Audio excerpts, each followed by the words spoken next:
Number 10, not bathing. Let's start off strong. So obviously hindsight is 2020. We know a lot more about personal hygiene now than we did, then and as well in like middle school, because high school locker rooms, what the heck. Without the knowledge of germs and disease, not bathing seemed like the logical next step for a lot of people, even though it made you smelly as all heck. When the Pilgrims arrived in Native America on the Mayflower, the indigenous tribes often referred to their horrid smell. An account from a member of the Patuxet Nation even tried to convince them to start washing themselves. They were like, come on guys, it's enough. They washed their hands and faces, but they rarely washed their whole bodies. Though they believed cleanliness was next to godliness, that didn't necessarily mean they needed water to do it. They believed that should they submerge themselves, they risked disease. This could be because they dumped their daily duties into the water, so that's likely. So instead they took dry baths where they wiped themselves down with a dry cloth, but it didn't really help much. Number 9, bedpans. It's always the worst when you get tucked in at night, you start to fall asleep, you're starting to doze off, and then you realize you need to pee. It's the worst. You gotta get up, walk down that long scary hallway, blind yourself for 2 minutes, and then get cozy all over again. Well, in the Middle Ages, you would just toss your full bedpan out the window. Easy peasy. Heads up. Oh, oops. It's so gross. Or sometimes if you were feeling a little lazy, this was also common, you would use the bedpan and then just slide it back underneath your bed and go right back to sleep. If anybody ever gives you shit for having cups in your room, show them this video, show them this history. You're fine, you're not that bad. Back in those days, we weren't exactly aware of the disease that we threw out the window as well. Most of the time it was number 1, so the rain could just, wash away the yuck, but these buildings were only one story. It wasn't going anywhere. If you were tossing anything out, you'd be stepping over it the next morning on the way to, the public execution or whatever. In the mood for a snack? How about some toxic dust pressurized into a cracker? Arsenic wafers. It's exactly what they were too, so if you didn't pop into your mouth whole, that thing would have the crumbling power of a Nature Valley granola bar. Sold under the brand name Dr. James P. Campbell's Safe Arsenic Wafers. The fact he put the word safe in there, dicey. In the United States and Europe, these were little white chalk wafers that could treat a variety of complexion problems, such as skin tags, moles, freckles, pimples, blemishes, and also advertised to cause pale skin, which was oh so classy. In fact, the consumptive chic, aka dying from deadly disease chic, became an ideal beauty standard during the Victorian era, as victims of tuberculosis would become sickly pale and thin. Rich people saw that on the street and said, oh, I think I might steal that look. However, the way that arsenic worked was by destroying red blood cells, and thanks to the toxicity of arsenic, it could also cause symptoms like damage to the kidneys and nervous system, hair loss, and skin lesions called arsenic keratosis. The wafers were marketed as being safe naturally, and while tolerance to arsenic can be built up in small amounts, arsenic is one of the most toxic substances with a median lethal dose of 13 milligrams per kilogram of body weight. To build an immunity would take scientific precision, not snacking on poison crackers you fish out of your purse. Number 7, Victorian Laundry Day. You spill some mustard on your shirt today, that stain will be gone by the time you get home. We're pretty advanced when it comes to quick stain removal today, but like the Romans, which I'll talk about later, it wasn't always smooth sailing. Take the 18th century for example. When Laundry Day came around, it was an event. It was like an ultimate chore. They had to take daylight in consideration and plan their washing days, as in more than one. The Victorian era was exhausting. They would soak their clothes overnight, then the next day would be spent soaping them up, boiling them, rinsing, soaping again, rinsing again, maybe soap one more in case there's too much pee-pee, and then rinsed another time, wrung out, mangled, laid out to dry. Hence the sunlight timing, starched and then slowly ironed. Cut to today, we have to encourage adults not to eat Tide Pods or drink bleach. We'll get there, maybe, I don't know. Number 6, wigs and makeup. When you don't bathe and are overall just smelly, you're gonna need to do something to cover up whatever the heck is building up beneath that bodice. Wigs would have never become as popular if it weren't for a very specific venereal disease called syphilis. By 1580, the STD was the worst epidemic since the Black Death. Patients clogged hospitals, and without antibiotics or protection, things got pretty nasty. Sores, blindness, rashes, dementia, and patchy hair loss. Thus, for the sake of keeping up appearances, wigs came into fashion. Also the makeup I mentioned before. Balding was a huge humiliation, so they made wigs out of horse, goat, and or human hair. They also cover the wigs in powdered scented with lavender or orange to hide any foul odors, and as we suspect, there were a lot of foul odors. They weren't stylish until 1655 when the King of France started losing his hair and had 48 wigs made. Then 5 years later his cousin Charles II of England joined the train and suddenly powdered wigs became like the next best thing. Wigs did help curb the lice problem though, because the human hair had to be shaved in order for the perukes to be worn, but the wigs themselves had to be deloused often. And yeah. Number 5. Urine deep. Turns out we used pee for a lot of things back in the day, and today we still do? Question mark? The Romans used urine to wash their clothes, and even more impressive / gross is the fact that they used urine to help with inflammation, burns, or skin disease. Yeah, pee was the #1 trick. Get it? Number 1? Okay, we'll move on. Best way to whiten that smile was not a Crest white strip, but rather a facial mask dipped in the mellow yellow. Just pee. Because it's so gross. We mentioned on this channel before that Gladiator sweat was once bottled and then sold. Well, their pee as well was sold as this beauty product. Clean out those pores with a drop of Igor. Get it while it's hot, folks. This is extremely gross, obviously, but it does make sense. The ammonia in urine kicks stains away for good. That's why they would wash their clothes in the same way. Now we get it. History. Gross. Number 4. Food as medicine.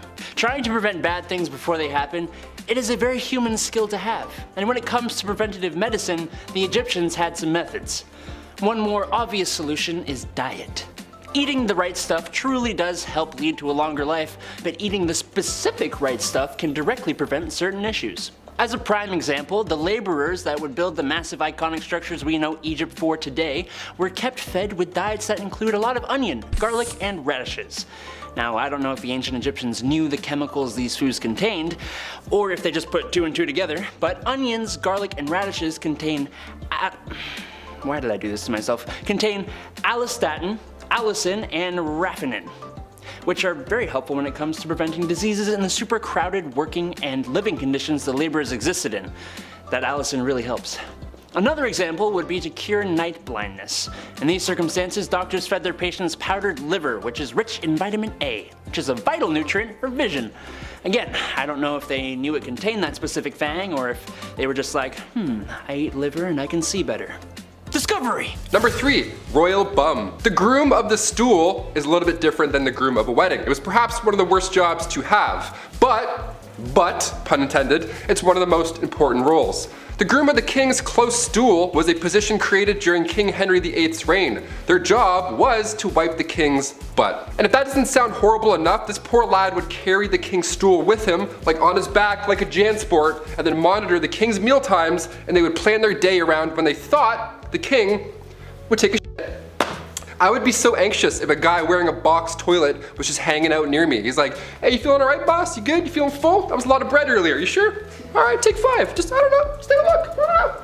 I'll let you be. Good job. You must be thinking, what poor soul got stuck with this job? Well, this job was an honor, my friend. Sons of noblemen were awarded this role. You would get pretty close to the king, I mean, obviously, but as time went on, these grooms became secretaries to that king.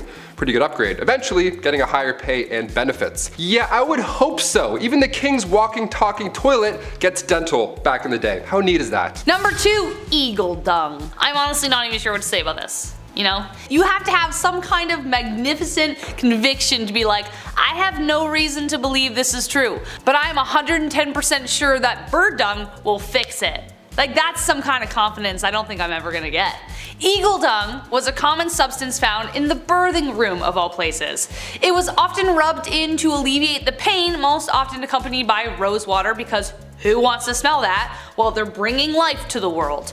No one, obviously. Obviously that didn't work, and the bacteria from the stuff probably didn't help their recovery either. They also used to place amulets and charms on the stomach to speed contractions and put coriander on the thighs. Coriander was believed to attract the baby out of the womb. A risky move considering people either love or hate coriander. There's no in between. It either tastes like soap or it's the best thing you've ever had. If the delivery was proving difficult, they would open cupboard doors, untie hair, and perform other metaphors to help the mother deliver easier. But it's the eagle dung that really gets me here, folks. I have no excuse for them. Number 1. The Dirty Dead. What feels like a never-ending maze, the catacombs under Paris stretch for hundreds of miles. They're a big tourist attraction obviously today. Horror movies have been made about these catacombs, just these walls of skulls, but where did they come from? Why were they put there? Also, how bad was that smell? See, originally the tunnels were built for Paris stone mines, but near the end of the 18th century, its purpose started to shift. Cemeteries were starting to pile up, and I mean that in a literal sense, disgusting. There was nowhere to put all these bodies, and everybody else started to get sick because of them, because they were breathing in, dad corpse hot dog breath. They didn't quite know how to handle the dead in a clean way, so they just wanted these bodies out of sight and out of mind. So all these dead bodies that were laying in alleys or on the side of the road, they were gathered and then tossed under the city in these tunnels. These tunnels have been there for centuries before them, so you might as well put them to good use. And by good use, I mean let's just stack skulls in an orderly fashion and terrorize civilians for centuries to come. Beautiful. Kicking off our list at number 10. Seam squirrels. I love squirrels. Being Canadian, we see quite a bit of them. They're a little too friendly for me at times, but they're great. During the Old West era, seam squirrels were, well, not what you think. Personal hygiene was not a priority for many people back then, obviously, and lice infestations were unfortunately quite common. Now, the type of lice that affected people during this time was commonly known as body lice, which is pretty horrible. That could be found in the seams of clothing, hence the term seam squirrels. Yeah, not actually a squirrel at all, it's just body lice. Gotcha. Body lice, of course, was a major problem during the Old West era, and they were responsible for the spread of diseases like typhus, trench fever, and relapsing fever. Relapsing fever? I haven't even heard of that one. That's terrible. These diseases were often fatal because, ye Old West, and many people in the Old West succumbed to them. To combat the spread of lice and the, one of many diseases that they carried, people in the Old West often resorted to extreme measures, such as burning their clothing or even shaving their heads completely. That's why you see old cowboys and they look like they're stressed. They have no hair,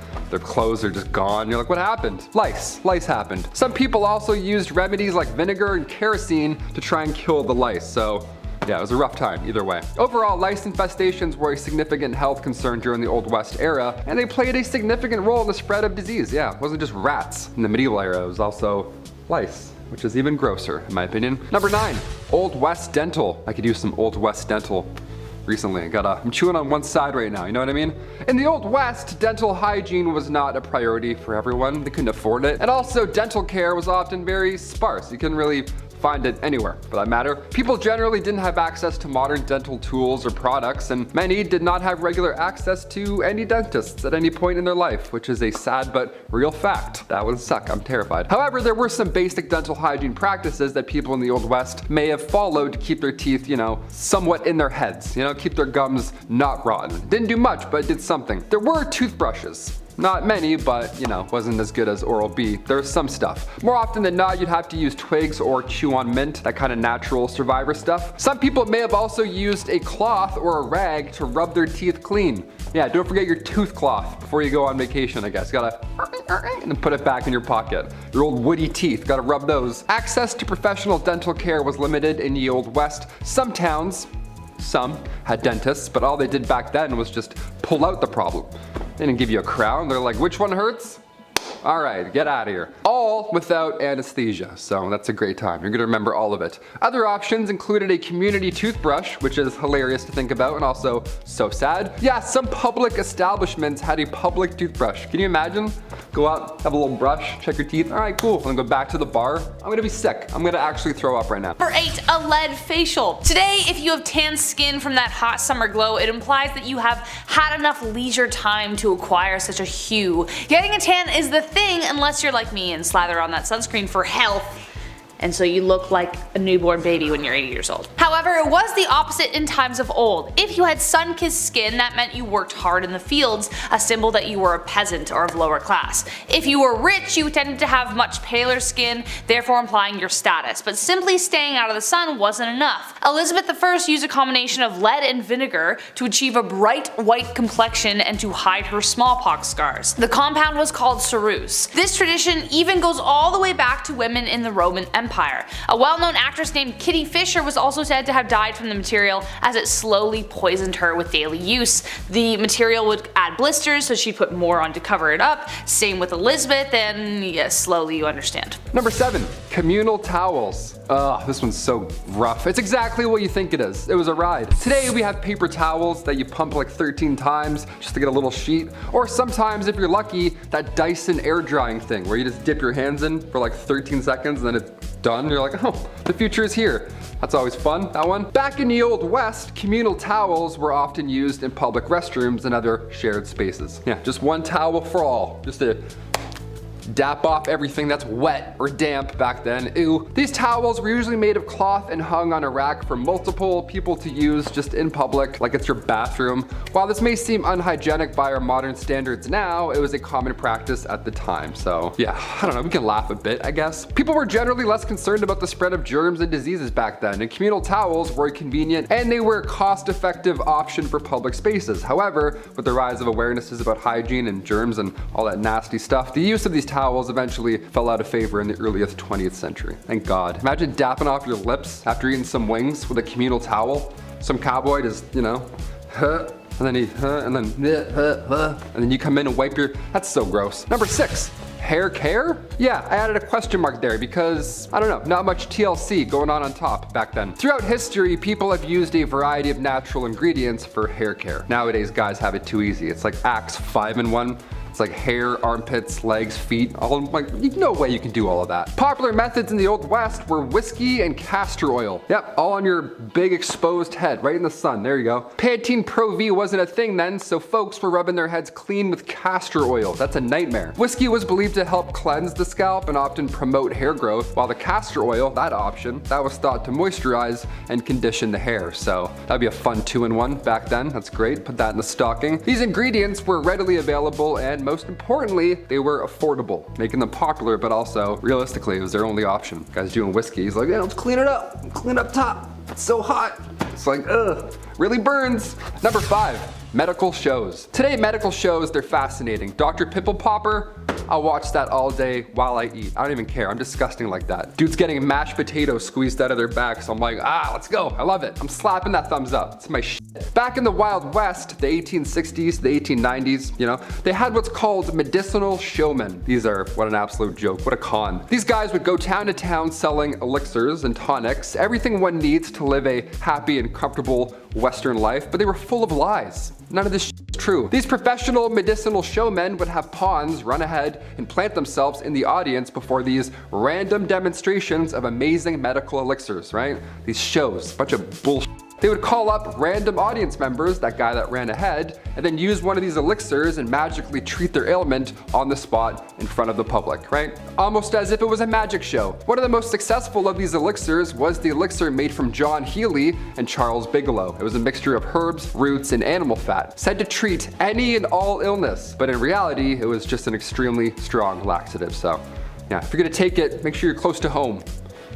Yuck. Number 4, arsenic. I think they were confusing this chemical with Accutane, which is a chemical we use today to treat acne, but for a while, arsenic wafers were used. Yes, the poison, arsenic, the thing that would kill you. Yeah, that one. In the 19th century, arsenic was marketed as a safe way to effectively clear your skin. It also claimed to restore a youthful complexion that we as humans always long for. Now, it did create a very pallid complexion, but not because it was restoring the gift of life, but because it was killing off the consumer's blood cells. Yay! It also cleared acne pretty well, but it also created a dependency on the product. If the user discontinued using the wafers, then the acne would return, even worse this time. Therefore, it would create a vicious cycle of slowly poisoning oneself to death because you'd have to go back on it so you look hot. I don't know. Number 3, grow it out. In the Old West era of the United States, men often grew their hair long as a practical choice rather than a cool fashion statement. You know what I mean? All those bandits with their long hair, they had to. Living in the rugged and often isolated terrain of the West, men had to perform many physically demanding tasks like hunting, ranching, mining, pouring whiskey drinks and tarantula juice. Long hair would help protect their scalp and neck from the sun and wind and all that good stuff. But it's important to note that haircuts were not always easy easily accessible back then.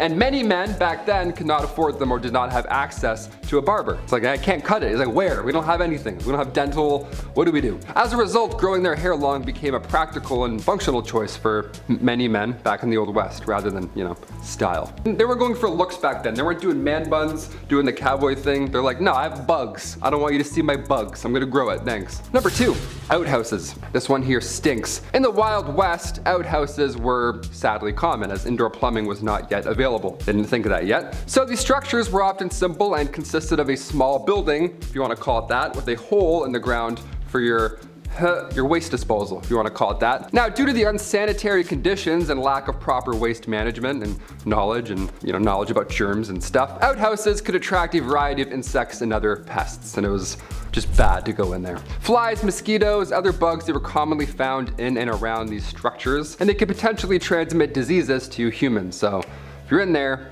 you really get your business done and then get out. You don't want to waste time. You're not checking any tweets while you're in there, that's for sure. Despite the unsanitary conditions of an outhouse, they were a necessary part of daily life in the Wild West. And people learned to tolerate the bugs and just deal with it because they're like, you know what, this is better than going on outside. Whatever's going on out there, we're good. Close that up. One time I went to a cottage when I was younger and my mom didn't tell me that they had only an outhouse. No running water the entire week. I was like, awesome, let's turn around, I guess. I'm not doing that.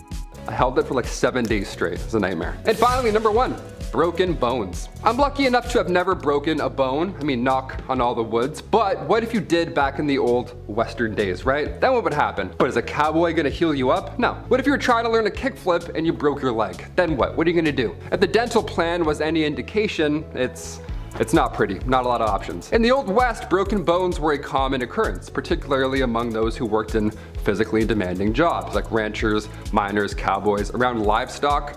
Those things kicking you randomly, something's gonna break. Treatment options were limited and often relied on first aid techniques, splinting the affected area with whatever materials were available, such as wood, cloth, or even animal hides. It sounds crazy, but back then that was really the only method for immobilizing broken bones. Pain relief, that was only provided with natural remedies, such as opium or willow bark tea, so you're gonna feel that entire healing process. It's gonna suck. More serious fractures, like ones that, go through the skin, those require the attention of a doctor or a surgeon. However, those medical professionals back then were not always available in the remote areas of the Wild West. No helicopter's gonna come in and grab you and then take you out. No, you're basically fucked more often than not. Number 10, wash your hands. No, seriously, go wash your hands right now. When was the last time you washed those filthy mitts? Go wash your hands. Washing your hands is super important, especially these days. But something that's very unusual about the Aztecs compared to a lot of other civilizations in history is that, well, they did wash their hands. Oh, and you have no idea how happy that makes me. No more shall I have to think about people shaking hands after using the bathroom with no toilet paper. That's disgusting. Or scooping food onto a plate with their bare, dirty hands and sharing that food with the rest of their families. Yes, the Aztecs like to wash their hands before and after a meal, which is just the way it should be. I hate having grimy hands. I talked to the chief today, and you know what he said? That's it. That's actually it. Yeah, we like that. That's it. Number 9, Aztec barbershop. It must have been quite the sight for Spanish conquistadors to land upon the shores of North America and then come to bear witness the Aztec civilization in all its glory. Something noticed by the curious Europeans was that the Aztecs had what looked like a barbershop for men. After all, a healthy scalp is a happy one. Even more interesting than that, however, is women were dyeing their hair with a green herb that I'm not even going to begin to pronounce. It was just too hard. It was a lot of X's and T's. I couldn't do it. Which produced a purple shine to their hair. Some women even shaved their hair off, while older women, like mothers, had longer hair. Man, it's almost as if a beautiful civilization was starting to flourish. Well, I'm sure nothing bad ever happens to the Aztecs, right? Number 8, no spitting. Spitting was a common habit back in the Old West. You see it in movies and parodies, they're always spitting on the ground and stuff. Well, it's because it's real. It's a real fact right there. It wasn't officially outlawed. However, many towns and cities did prohibit spitting on sidewalks and inside of public buildings, because yeah, please don't do that. Thank you so much, sir. This was largely due to concerns about hygiene and, of course, like I said earlier, the spread of disease. In addition, spitting was considered rude and unsanitary uncivilized behavior. Yeah, of course, and many people were offended by it. Middle of conversation, guy just spits in between your feet. I'm like, wait, don't do that. Please don't do that ever again. Some businesses even had signs asking customers to not spit on the floor. Can you imagine what kind of shithole you're in? You have to ask people not to do that. There was also social norms in place that discouraged spitting in certain situations. For example, it was considered impolite to spit in the presence of a woman or in formal settings, which, yeah, I agree, still do that today. That's great. Despite these efforts to discourage spitting, it remained a common practice among cowboys, miners, and other workers in ye old west. They're like, yeah, I have shit in my mouth. I don't know, we don't have water. I'm gonna spit. Sorry. Number 7. Thirsty. After a trip to the public washrooms, you may need a drink of water to rehydrate yourself. I mean, come on. I know I could use some hydration after that. Sometimes it gets really sweaty in there. Well, it's a good thing that the Aztec cities had canals, and not just the kind of canals a small Italian gentleman drives a boat through on Valentine's Day, but canals that handled both transportation and irrigation. Aztecs knew just how important water was for life, but perhaps most unusual about the Aztecs is their night soil collectors, which honestly sounds like it's hiding something just in that name. Night soil. Basically, they were beta garbage collectors who used canoes to transport this night soil to farms for fertilizer. And yes, night soil is exactly what you think it is. Poop! But it's unusual for a civilization to be so conscious of where their waste goes. Don't believe me? Well, how about this summer we all get together, we all go up to New York City and take a dip in the Hudson River. Yeah, not many takers, didn't think so.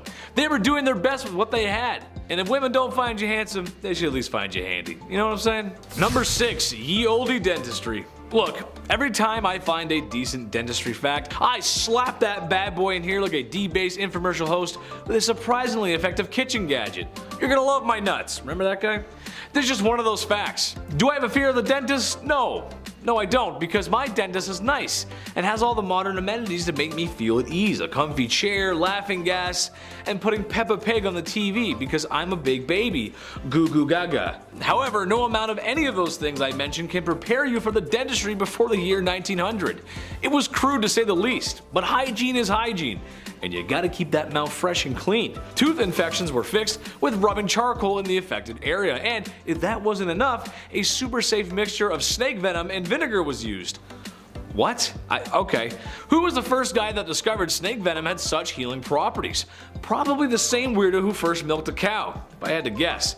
Aztec dentistry included fillings and tooth removal as well. Also, ladies of the evening dyeing their teeth distinct colors, so then you know, if you know. You know? Look at my red teeth, boys. Number 5, steam baths. Now looking back and learning that the Aztecs had public washrooms everywhere and had access to steam baths because of their irrigation is fantastic. I mean, come on, just think about it. You could relax after a long day in your own steam bath that's made by natural running water. It sounds like doing yoga there would make me feel more in touch with my inner chakras, and my mood crystals would glow just a little bit brighter. Imagine, you walk into a bathhouse after a long day, and then you see me just sitting there with a towel that barely fits. Well, hey there, good looking. Why don't you come on in and pop a squat next to me? I promise I don't hog all the steam. I know it sounds like an amazing time, right? The more we talk about the Aztecs, the more they sound like a perfect society. I wonder what happened to them. I'm sure it was nothing bad. They gotta be out there somewhere. Move over, fellas, I'm coming in for the steam. The steam was thought to have healing properties and was connected to their spirituality. Women even gave birth in the steam rooms, which feels like a really sweaty time. I don't know about that. There's a lot of sweat. This trend wouldn't exist if society could get its crap together, which is skin bleaching. The issue of colorism and favoritism towards lighter skin has created a decimating global empire today worth more than $8 billion, profiting off of discrimination in today's beauty standards, and predicted to be $12.7 billion on the black market by 2027. This is made painfully obvious by literally every beauty trend we've discussed so far, and that we've covered in every video about beauty. Their goals are to be pale, pale, pale since the time of the Byzantines. In a study published in 2009, it was found lighter-skinned black applicants reviewed more educated and had better work experience. And then in another famous study in 2011, it found darker-skinned black women received harsher prison sentences than lighter-skinned black women for the same crimes. So for many people, having lighter skin can mean the difference, how people treat them, see them, respect them. So as a result, we live in a world where beauty standards are often appropriated from people of color, whitewashed, regurgitated, only to be praised and adored then when previously laughed at and bullied. It tells someone that they're not beautiful unless they're pale. So as a result, skin bleaching creams, pills, injections, and other products come out, and they contain hydroquinones, that work to reduce the amount of melanin in the skin by disrupting the melanin production. This can increase the risk of skin cancer, as melanin forms as a function to protect skin and eyes from UV rays. Chemical burns, infections, eczema, herpes, and other conditions also arrive. People have had skin blister off. And then the black market skin bleaches, which is the largest industry. Mercury is an active ingredient which can cause mercury poisoning, leading to damage to skin, liver, kidneys, and the nervous system. So this is a super deadly product. Number 3, Bath and Body Works Part 2. Okay, another scenario. You're in the 6th grade. You're sitting at a desk and listening to Mrs. Smith, and she's going over what today's art assignment is. As you begin to reach for your favorite shade of red crayon, an odor hits your nose. It's unlike anything you've ever smelled before, and it's coming from your armpit. Puberty-induced body odor. Not to worry, your buddy has a can of the finest spray deodorant there is. He hands you a black can that says Axe. You are now one of them, and you start showing up to school dances with a seafoam pink button-up shirt with the collar popped, and a Justin Bieber haircut with the hat on backwards. Yeah, that's right. All while drenched in a can of Axe's finest. Shark tooth necklace shows every girl in the room that you're a tough guy. God, those guys are the worst. Okay, no, the Aztecs didn't go that far, but they were aware of the horrors of the classroom BO and recommended a special bath prepared with lovely smelling aromas, which makes sense. Good smells go in, bad smells from your bum, they go out. However, there's 2 ingredients that make me question things. Apparently, no odor-killing bath is complete without a fresh bone from a dog and a human. I'm just gonna leave that with you and think about how you'd feel with 2 bones floating in your bath. That's disgusting. Apparently they had to be fresh too, that's gross. Number 2, the Aztec Classic. I'm glad the Aztecs had better hygiene, because for once I don't get super queasy talking about the things people did. However, it wouldn't be a video about Aztecs if I didn't talk about their favorite pastime. Sacrifice. And honey, if they were giving out gold medals for it, the Aztecs would be record breakers. Sure, they weren't the only civilization to sacrifice people, but they did it with such theatrics. It would make my old theater teacher very proud. But unlike most civilizations, the Aztecs did this all the time. Whenever the calendar called for one, it was time for one. And if they ran out of people, they would go grocery shopping for more. Or actually just go to war and take people, which is not good. Just know that when a chief or a religious leader cuts the heart out of a man whilst alive for the entire city to see, he most likely had a clean cloth and water to wash his hands, making modern surgeons proud everywhere. Number 1, the European bug. It's safe to say that Aztecs, while not as clean as people today, they were striving for better hygiene, more than any other civilization at the time, really. However, no amount of hand washing, sacrificing, or putting herbs in your bath can prepare them for the Spanish. Not just the swords and the guns and invading and such, no, I mean the sickness that Europeans brought with them. It's a plot similar to War of the Worlds, except the invaders brought all the nasties with them. No matter what the Aztecs did, it wasn't going to stop the waves of lovely things the Europeans brought over. Armpits are clean, but now they got black lungs. There's too many diseases to even name, there's a lot. Our story first begins with Shinto, which had purification rituals required before prayer, such as sweeping and washing. 6th century, Buddhism is introduced, and the casting aside of all impurities, which is part of that, can be done by bathing, washing away the 7 ailments while simultaneously taking on the 7 blessings. Bathing culture changed in the Edo period as Sentos brought bathhouses to commoners' daily lives. Before, they were only able to soak in the river. Baths in this period were steaming waters, with the bather often only soaking the lower part of their legs and washing water upwards. Late Edo period also brought Sufuro, which is the first bath in which bathers would actually submerge to the shoulders. Men and women were also sharing the same bath, and it was commonplace for bathhouses to be mixed. Something that freaked good old Commodore Matthew Perry right out when he visited Japan between 1853 and 54. Nudity doesn't always have to be primal, dude. Onsen, or hot springs, is a public bath in Japan that uses hot spring water to clean and relax your body, which has an an endless list of health benefits from the mineral-rich water. In the Showa period starting in 1926, more residential buildings with internal baths were built, and home baths became the new norm. However, still feel free to visit one of the many onsens and sentos that still exist in Japan. From the bottom to the top, let's talk hair care. Long, beautiful, shiny hair, and the Japanese believed each strand carried spiritual energy, ritualizing hair but also how to groom it. Women in ancient Japan believed that as the comb passed through, it would gather each strand's spiritual energy. One of the most famous works from the Heian period was the Tale of Genji. It talks about the traditional Japanese beauty and hair care. It detailed using a fine comb and how important it was to have this long, straight black hair for Japanese women, and even men at the time. All women seemingly had this Rapunzel goal, and no art was depicted showing otherwise. Aristocratic women often achieved hair lengths that reached the floor if not past. In order to keep their hair super straight and shiny, Japanese women had one effective hair care routine: the secret combing. Japanese women often combed their hair right up to 5 times a day. Number 8. My heroes. Let me create a scenario for you. I like creating scenarios. Let me create a scenario for you. You're on the way to a certain event that is very important in the big city. Maybe it's a new job, a new summer fling, or something that requires dry pants. But now your stomach is acting up. It's big angy. Your stomach's making sounds that are becoming more audible, and you can feel soon you will require a bathroom. But you hold it in. I can make it past this event and then go, you say to yourself. No problem. But now you've got cramps, sweats, and you're getting anxious as you know that DEFCON 1 is approaching. You now have to make a decision to make a rush to find a bathroom, or be late for your event, or take a gamble with your underwear and dignity. Yes, that is a feeling I know all too well, but perhaps I should have been living in the Aztec Empire, as they had public washrooms all over the city. That's just awesome. Oh, what sweet relief. As if that weren't the most unusual, they also had citizens cleaning the streets, which is pretty unusual for the time.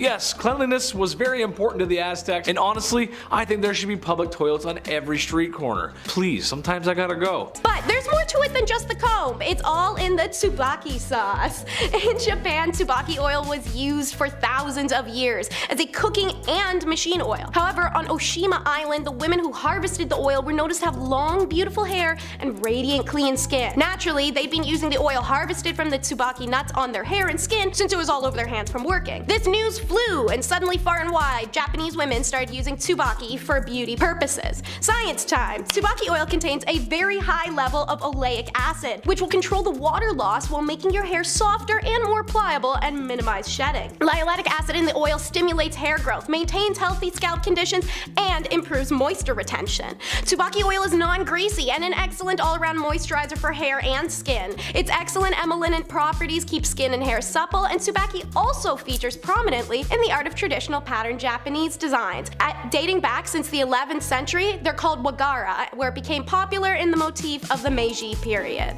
Red, white, and black. The country's flag is one shade short from matching the most traditional makeup palette there is. The old Japanese proverb, "white skin covers 7 flaws," describes the obsession Japanese women had for fair skin throughout the centuries. This dates back to the Nara period in 710, when Japanese culture was heavily influenced by Chinese and Korean culture. During the Heian period, Japanese beauty aesthetics shifted away from imitation. They continued to apply the white powder to their faces, but then they started plucking eyebrows and repainting them higher, and then they blackened their teeth. By early Edo, aka the 1600s, the red, white, and black color palette was in effect. Red lip rouge and fingernail polish, white face powder, and black teeth and eyebrow pencils. Pigments were produced from fresh safflowers, became so expensive it was said to even be worth its weight in gold. During the 1800s, women began to focus more on the health of their skin rather than just the appearance. A beauty manual published in 1813 described desirable skin as being moist and naturally colored. In the late 19th century, the women's suffrage movement began to take hold across Japan. As women began to advocate for protection against oppressive patriarchal practices,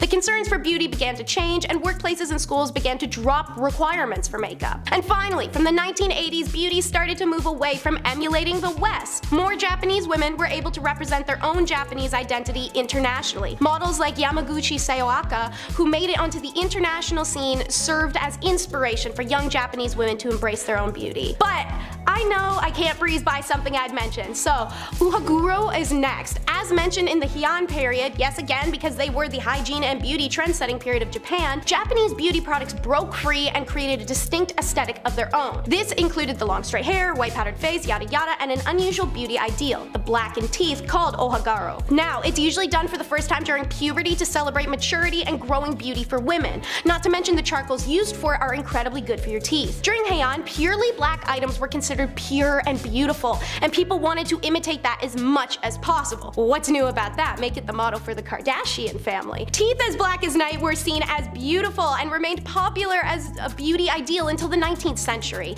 Many Westerners who visited Japan described the practice as repugnant because the Japanese custom disfigured the women by making them intentionally unattractive. Naturally, Westerners didn't even see their women as human beings, just walking baby machines, so they couldn't wrap their pea brains around the concept. A woman's appearance is not always about or for them. Many still can't in modern times. However, many Japanese girls were allowed a relatively large degree of both social and sensual liberty. This social ritual is a celebration of the determination of mature women. Number 4, Q-tips. If you haven't heard, Q-tips are not for your ears. Yeah, I thought this was a rumor. Turns out we're all lawbreakers. I use 2 at the same time if I'm in a rush. No, flip them. I'm a vigilante when it comes to Q-tips. Q-tips were invented in 1923 by Leo Gertzensang right after his wife stuck cotton balls to the end of a toothpick. Kinda sounds like his wife invented Q-tips, but okay, we'll roll with it.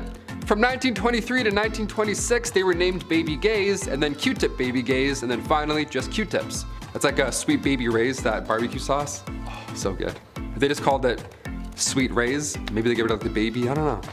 You have to try and work it out. I don't know what the bit is, but I'm like, hey, that's a great sauce, and I just thought of that sauce. Baby Ray's, Baby Gays.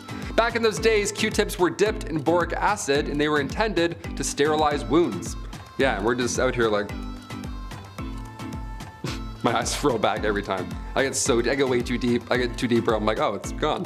Huh, there it is, magic, I'm a magician. After this, there were even Q soaps, Q oils, Q creams. It's like Apple, like iPad, iPhone, the other stuff. So what's this rumor that they're not supposed to be in your ears? What's that about? Well, in 2008, Dennis Fitzgerald brought forward concerns about Q-tips and how they're really pushing earwax into your ear canal, leading to possible infections more than anything. When Cheeseboro Ponds bought the company back in 1962, they added a warning on the box, a warning that we and I gladly still ignore. Just talking about this, I'm like, oh, I'm gonna go clean my stuff out. I have Q-tips in my bag, literally, I'm always prepared. Always strapped. Since we're on a roll with teeth, let's dive into body modification. A section about Japanese people in the Records of the Three Kingdoms, written by Chinese bureaucrat Chen Shao in the late 3rd century, describes how the men of Wa, which is the oldest recorded name for Japan, tattooed their faces and painted their bodies in pink and scarlet. The tradition derived from how they decorated their bodies in order to protect themselves from large fish when diving underwater for food. Tattoos were also present in the indigenous Ainu of Hokkaido and the natives of Okinawa. The women of Ainu, a tribe considered descendants of the Jomon people, bore tattoos around their mouths and the back of their hands. The mustache-shaped tattoo around the lips holding symbolic purposes of warding off evil spirits and indicating readiness for marriage and assuring a woman's place in the afterlife. On the southernmost Ryukyu Islands, women had the backs of their hands and fingers tattooed to ward off bad luck and get along with their mothers-in-law. The logic being that any woman who can endure that pain could also endure that of having a mother-in-law that annoying. These indigenous Japanese tattoo cultures were outlawed during the Meiji period, however, making this art form a vanishing tradition. To protect heritage, you can actually get these tattoos for free on Oshima Island. Every culture found its way to reuse and reduce. The tosu is an important aspect of the Zen tradition and counted among the Shichidogaran, the 7 indispensable buildings found at every Zen complex. 3 of these structures, tosu included, are referred to collectively as the Sanmuku-duo, aka the 3 silent halls. See, they can put rules like that in because nobody in that place was eating Taco Bell at 2 a.m., so toilets could be quiet. In earlier times, people in Japan did not consider the toilet to be part of the house. It would always be found in an additional attachment with a specifically designated pair of slippers only meant to be worn while using the toilet. Do not wear them in the house. If you were rich, you had your own. If you're poor, you likely shared with a neighbor. Before the westernization of the country, human waste was tactically used as fertilizers. By emptying number 2 only cesspits, excrement wouldn't seep into subsoil or flush into rivers that fed our drinking supply. flies, as was done in the West. And the reason the Westerners were dropping like flies from disease or walking infections whenever they traveled. By properly storing, using, and refreshing it as fertilizer, Japanese also upheld crops the Westerners couldn't. But the people who showered once a year were grossed out by it, so the Japanese folks stopped the cess fertilization. They both mean the same thing. It's beard hygiene. In Japan, there's only one word for facial hair, with the exception to eyebrows, and it's hygiene. Could be sideburns, a mustache, a beard. That's the name for those facial hairs. It also happens that the word self-deprecation in Japanese is also pronounced hygiene, so we can already feel the direction this is going. From the medieval period to the beginning of the Edo period, if you were a samurai, you had facial hair as it was a symbol of power that made them appear intimidating, solemn, and dangerous. Those unable to grow these bushy symbols of manliness were shunned and ridiculed, like Japan's second unifier, Toyotomi Hideyoshi, who had to crazy glue these things on his face every day. Not kidding, Google it. Then, a little into the Edo period, there was a big switch. It was Japan's period of peace, and suddenly, facial hair was viewed as unbridled sign of aggression. So, 17th century law prohibits even those with the lushest of beards from displaying their grandeur, unless you had a facial scar. So, you can either be babyface, or you can give yourself a cool-ass face scar and grow an epic beard. Huh? What you choosing? When overthrown Western fashion came into Japan and beards and mustaches were popular again. Portraits from this era often have the cartoonishly large ones. It doesn't last long though, and clean shaven becomes popular again. So why no beards still today? It's hygiene. Quite literally, yeah, but in a non-literal sense and in our definition of the word. Surveys continue to show Japanese people, particularly women, have the opinion that facial hair is correlated with uncleanliness. Number 10, no lice.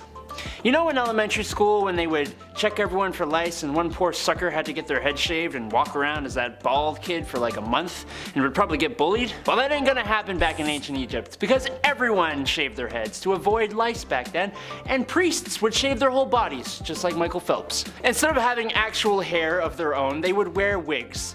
Wigs sometimes made of human hair. That honestly was a lot better in that harsh desert sun. Lice and other little pests like that, like fleas, were not wanted. And yeah, they still aren't, but it led to some honestly interesting solutions. For example, a warm potion of date meal and water was believed to drive away fleas and lice.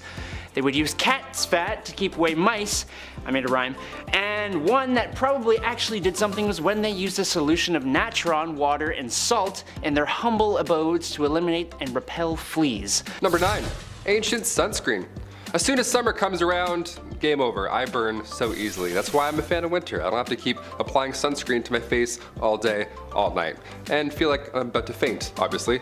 Canada gets quite hot. But how did Egyptians beat the heat in ancient times? What was their trick? They didn't have banana breeze, SPF 90, whatever the hell it is. Ancient Egyptians valued their skin as a symbol of beauty, right? You think your morning skincare routine requires a lot of work?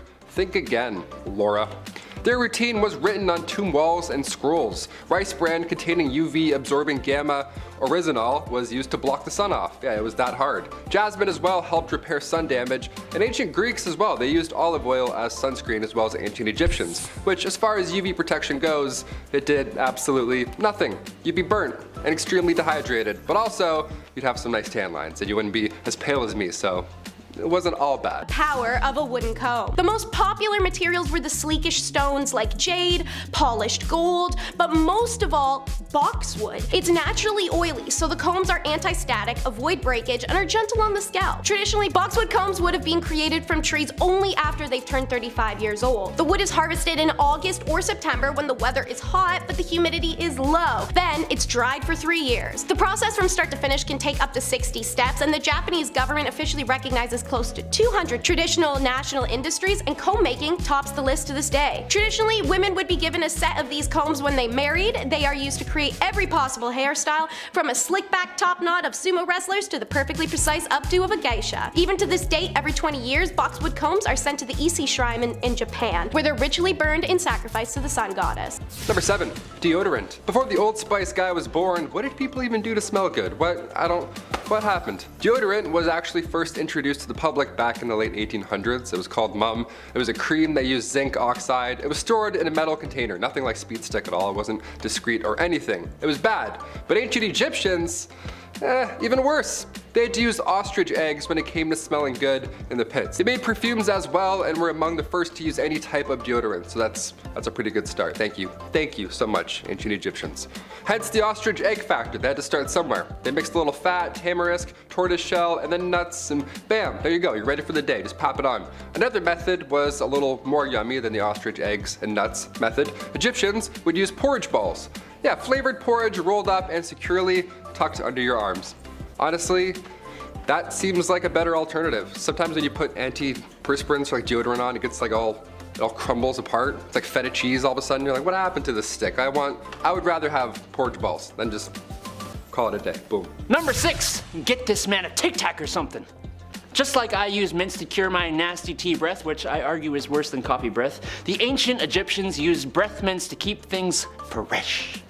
Honestly, they actually sound kinda good. Frankincense, cinnamon, melon, pine seeds, and cashews put together, ground up, and bound together in candy using honey. Just heat that bad boy over the fire and let it cool, and boom, breath mints. I like it. I like it a lot. These breath mints would be made commercially by those fine cosmeticians and dentists. Or they could even be made at home. Some archaeological finds of bowls, jars, and other dishes suggest that they may have been candy dishes that would hold the lovely tasting little suckers. Always gotta keep things fun, fresh, and flirty back in ancient Egypt. Breath mints would certainly help you do the trick. Nice. Number 5, loincloths. Going back to ancient Roman and also ancient Egyptian times, the loincloth was used by all. Either that or you would just be naked. I found this neat step-by-step online on how to make your own loincloth, because that's apparently what I do on my free time. Thank you for asking. And it's a bit more complicated than I thought. It's way more complicated than just throwing on sweatpants or even, the towel folds like a toga. This had numerous steps. We don't have a lot of archaeological evidence because these linens barely made it through a decade, let alone all this time. But ancient Romans would use leather to make underwear. That's a fun little fact right there. Hot goat skin wrapped around your waist in the hot sun. We love it. We still use leather today when it comes to undergarments, but I'll let Adam tell you about that one another time. That's more of a at-home one. Number 4, aqua tofana. Not to be confused with aquafina, which is also pretty horrible. Aqua tofana was hot in the 17th century.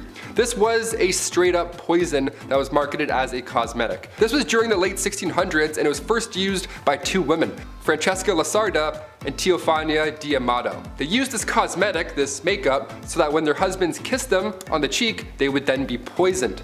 It's named after its creator, a lady named Teofania, who was caught and executed for her crimes, but her recipe carried on through who we believe was her daughter, Julia Tofana. She took this deadly recipe all the way to Rome and then kept manufacturing it. Inside this cursed cosmetic was arsenic, lead, and perhaps belladonna. It was colorless, tasteless, and one of the deadliest. This cosmetic took over 600 lives. Brutal. Number 3, acne. Ancient Egyptians came up with an interesting method to getting rid of those pimples. Now, this was long before Dr. Pimple Popper was ever a thing, and physicians back then discussed pimples as such. Ready for this? They called them these elevated spots, with black tops that can plague your skin for 4 to 5 years. But by squeezing said spots, you force out the maggot inside. Yeah, blackheads were referred to as maggots. That's what they thought they were back then. Imagine your partner, hey, can you get this pimple on my back? Yeah, I think I got some maggots, thanks. No thank you. That's pretty horrible. That's a horrible reference. They would refer to severe cases of acne as maggots that lie in a bed of roses. I would faint. I would be so sick. If a physician told me I had maggots that lie in a bed of roses anywhere on my body, I would throw up. I'd pass out. I'd be so upset. Dermatological disorders were thought to be human skin taking on the properties of animals. Yeah, you have common acne, maybe you're turning into a pigeon. Who knows? Ancient Egyptians would use honey, vinegar, turpentine, and emulsion of bitter almonds, all to get rid of acne. Yeah, sounds like a horrible alternative. I would much rather just have acne. Maggots? Dude, I'm done with this channel. I'm out of here. That's so gross. Number 2, eye makeup. Almost everybody and their mums knows that the Egyptians wore that crazy awesome eye makeup. But what you might not know is that it didn't just serve the purpose of making you look absolutely stunning. No, a lot of these eye makeups were lead-based. Now, that sounds pretty bad, I can't lie. It does. And it likely was for some, but it was possible that it boosted nitric oxide by up to 240% in cultured human skin cells. I don't know what cultured human skin cells means, but that's the quote. If you know, let me know down below. What the heck does nitric oxide do? Well, that I do know. It helps to boost up your immune system to fight diseases, which, guess what? That's pretty important, especially in the marshy areas around the Nile where eye infections are actually pretty darn common. What's cool is that research suggests the Egyptians actually knew that and specifically synthesized the makeup for this purpose. Neat. Finally, number 1, mummification. Back in the day, mummification was common, and even today we're finding more mummies. Like literally last month we just unraveled 6 more. It's crazy. We're uncovering more ancient history, which is great, but how exactly was this process done? We're talking about back maggots and stuff. What did they think about this? How did this even begin to be a thing? Well, it wasn't cheap. For starters, being mummified was reserved for the rich. It's a pretty brutal process as well. What you would do is you would put a hook, or well, they would put a hook in your nose after you'd passed away, and then they would pull out your brain and all that just squishy stuff, just out all through this thing right here. And then they would cut the left side of the stomach open, remove all those goods, all the organs, boom, see ya, gone. And while those are drying, you would put your lungs and liver in jars. And then you would put the heart back in the body. And then you would wash the insides out with wine and spices, all that stuff, turpentine, turpentines, all the timantines, just all in there, washing it out. Then you'd cover the body in salt for 70 days. That's a long time. But around day 40, you would stuff it with sand. Now come day 70, finally, that's when you wrap them in the mummy bandages. Then the sarcophagus awaits forever, really. And there's just jars of organs also stored in your burial chamber. Now we don't do it. It's not as fun anymore. We don't put our organs in jars. We don't stuff anyone with sand. We should. You know what? We should bring back mummies. Let's just do it. I think it's time. Yeah. And coming in at number 10, baths. From bath bombs to jacuzzis. When did people exactly start warming up that cold river water to sit in for some R&R? Well, apparently the Romans were the first to think about warming her up. I don't really know if they had it in mind that warm water works better and faster to clean and rid of microparticles and had more of a mentality.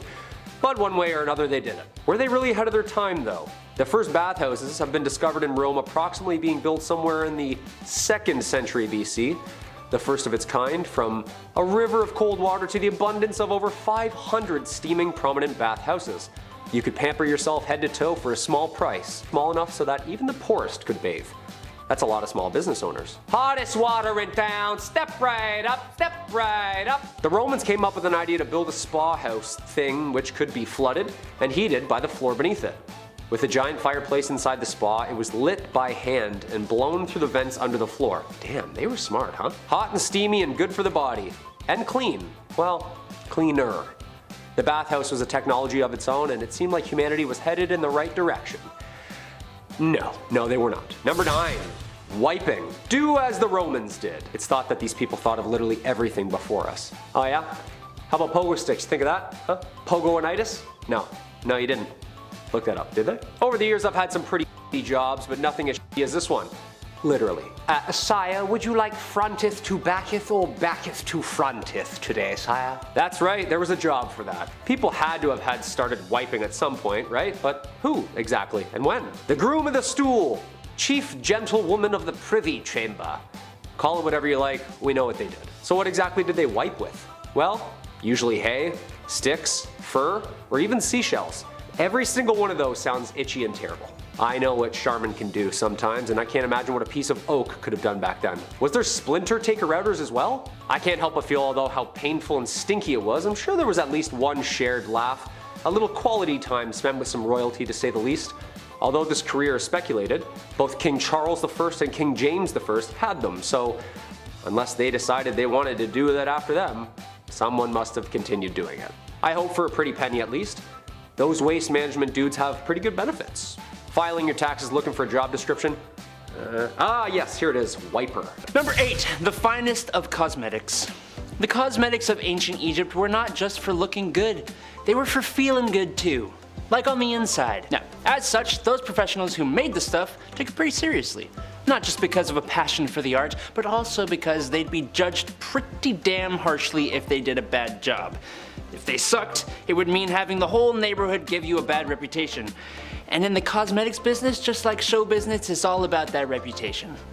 It would also mean some harsh judgment from the big boys upstairs, meaning the gods when you met the afterlife. So yeah, they wanted to do a good job. And to meet that end, they would try and use the finest of ingredients, as they should when people have to put this stuff on their skins and right next to their eyes and stuff. Number 7, teeth. Invented in 1488 by Sir Robert Tooth. Okay, I'm joking. No. Teeth were never officially invented, but what we did for them and how we cared for them had people scratching their heads for the last millennia. We've all had a toothache at some point in our lives, so they must have had them back then. In fact, oral hygiene was utterly disgusting. I didn't brush my teeth after my coffee and I can already feel it. Ew. People's teeth were so bad throughout history that dentists were actually training and teaching each other what to do about the huge toothworm problem. That's right.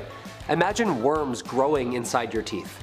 Well, due to the swelling and pressure, people thought there were actual bugs or evil spirits living within their sore tooth, serving them extreme pain.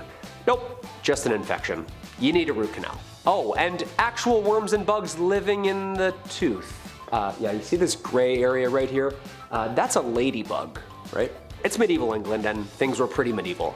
Right down to the surgery, and if you had an impacted wisdom tooth, well, that wasn't covered. England, 400 AD. People started this new trend of oral hygiene cleaning, but it wasn't spin brushes and floss, no, more like mint and vinegar. And prayer. Just kind of swoosh it all around in your mouth and wipe your teeth with your shirt and call it another year. If you were lucky enough to rinse your mouth out at the time, then you could have saved yourself a visit to the medieval dentist chair. Well, actually just a slab of rock you sit up against and have a friend who's good at ripping. And there you go, buddy. Hey, wake up. The infection alone from the dirty tools going into your mouth is making me itchy. I feel like my breath stinks more now after I've read this topic.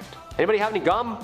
Number 6, toilet paper. Finally, something we recognize. Invented originally in China in 851 from the Tang Dynasty, these soft fabric sheets were designed for, well, you know what it was designed for, but yes, mostly the emperor's bathroom breaks and soon caught on for the Commonwealth as well. The higher the class, the softer and more luxurious the material. From leather to silk, butts were seeing a kinder, gentler side of hygiene. 2-ply bark versus 4-ply silk.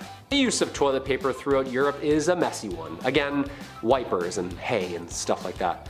It wasn't until the toilet paper rule created by Joseph Gaiety in 1857 that this hygiene method would solidify and stay for keeps. The classic under versus over is the tale as old as time. You ever want to get into a quick argument at someone's house? Just peek in the loo, see if they're rocking beard or mullet. It's the simplest way to have a know-it-all show you the patent and tell you how to wipe your own ass. Charmin. Number 5. The Great Stink. The what? Oh, no, yeah, I read that right. The Great Stink of 1858 was an event in central London in the summer, during which the hot weather exaggerated and amplified the smell of untreated human waste and gunk that had washed up on both in and on the banks of the River Thames.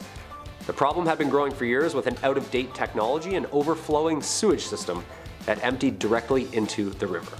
The stank was thought to have been the root cause of a number of contagious diseases and 3 outbreaks of cholera before it was agreed upon that a small problem was emerging. You think? Long story short, all the garbage, human waste, bloated bodies were all just washing up around the same time. Hey, I caught one! No, that's an arm. Okay. And just cooking in all that sun all day? I know what August feels like, and I've smelt my garage on garbage day, and I can't imagine the smell already in central London at that time. And for people to have complained so much that it was even stinkier, that's absolutely rotten. Number 4, sulfur for freckles. Ooh, this next one gets me hot. This next one hits too close to home. Sorry, frecklers. I love my freckles. Every summer they pop harder and harder.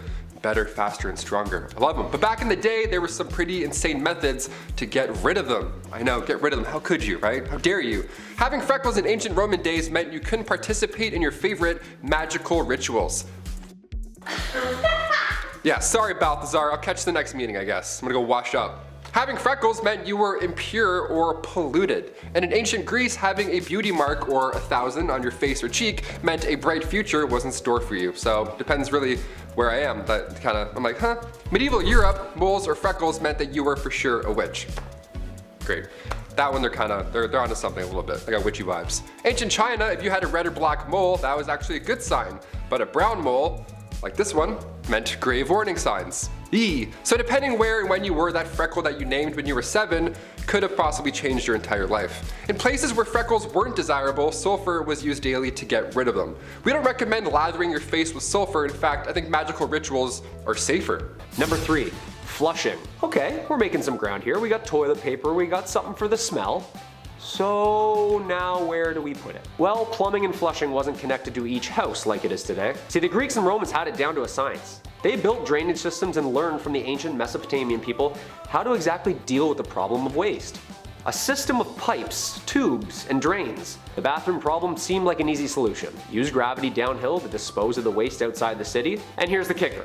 It can even be reused and repurposed at the end as an irrigation system, further nurturing the farming of crops.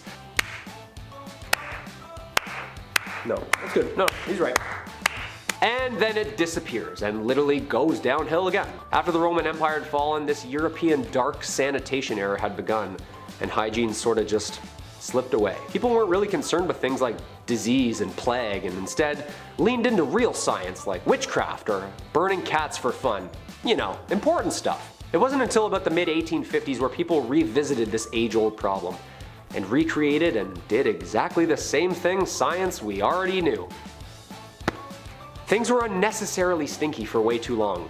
It wasn't until the British colonies started tinkering in Boston around the 1700s that proper piping and toiletry transport was eventually built and catalogued. Thus was born the first sanitation system, again.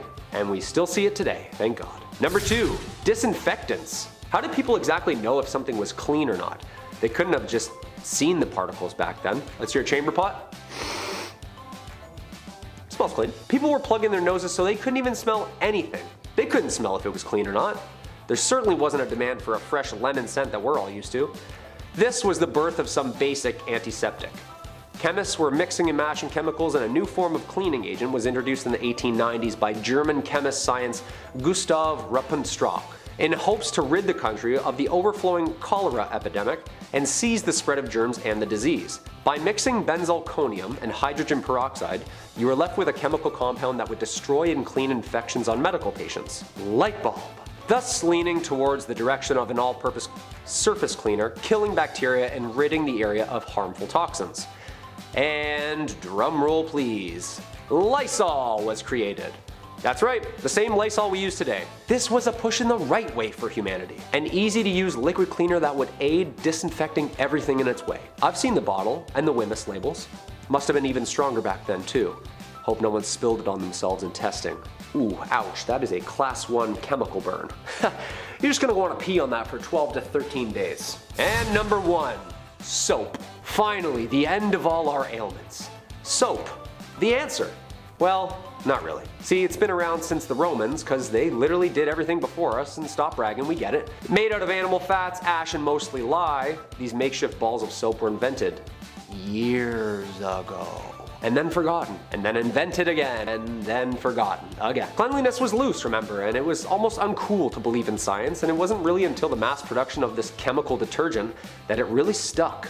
Soap was predominantly sold, produced, and commercialized in the late 1800s. By this time, scientists were fiddling around with things like Lysol and more chemical compounds, sparking its way to the study of germs. A vital step towards large-scale soap production, and it actually started in 1791, when a French chemist Nicolas Leblanc patented a system for making soda ash from salt, at which point added with animal fat, and there you have it. The slippery bar we're all used to today. The discovery made soap making one of America's fastest growing industries in 1850, and it seemed from then on in it was only up. It's crazy to think that someone at this time, even after soap was invented, were still spit-shining surgical instruments to be clean. That's good. Number 10, spitting.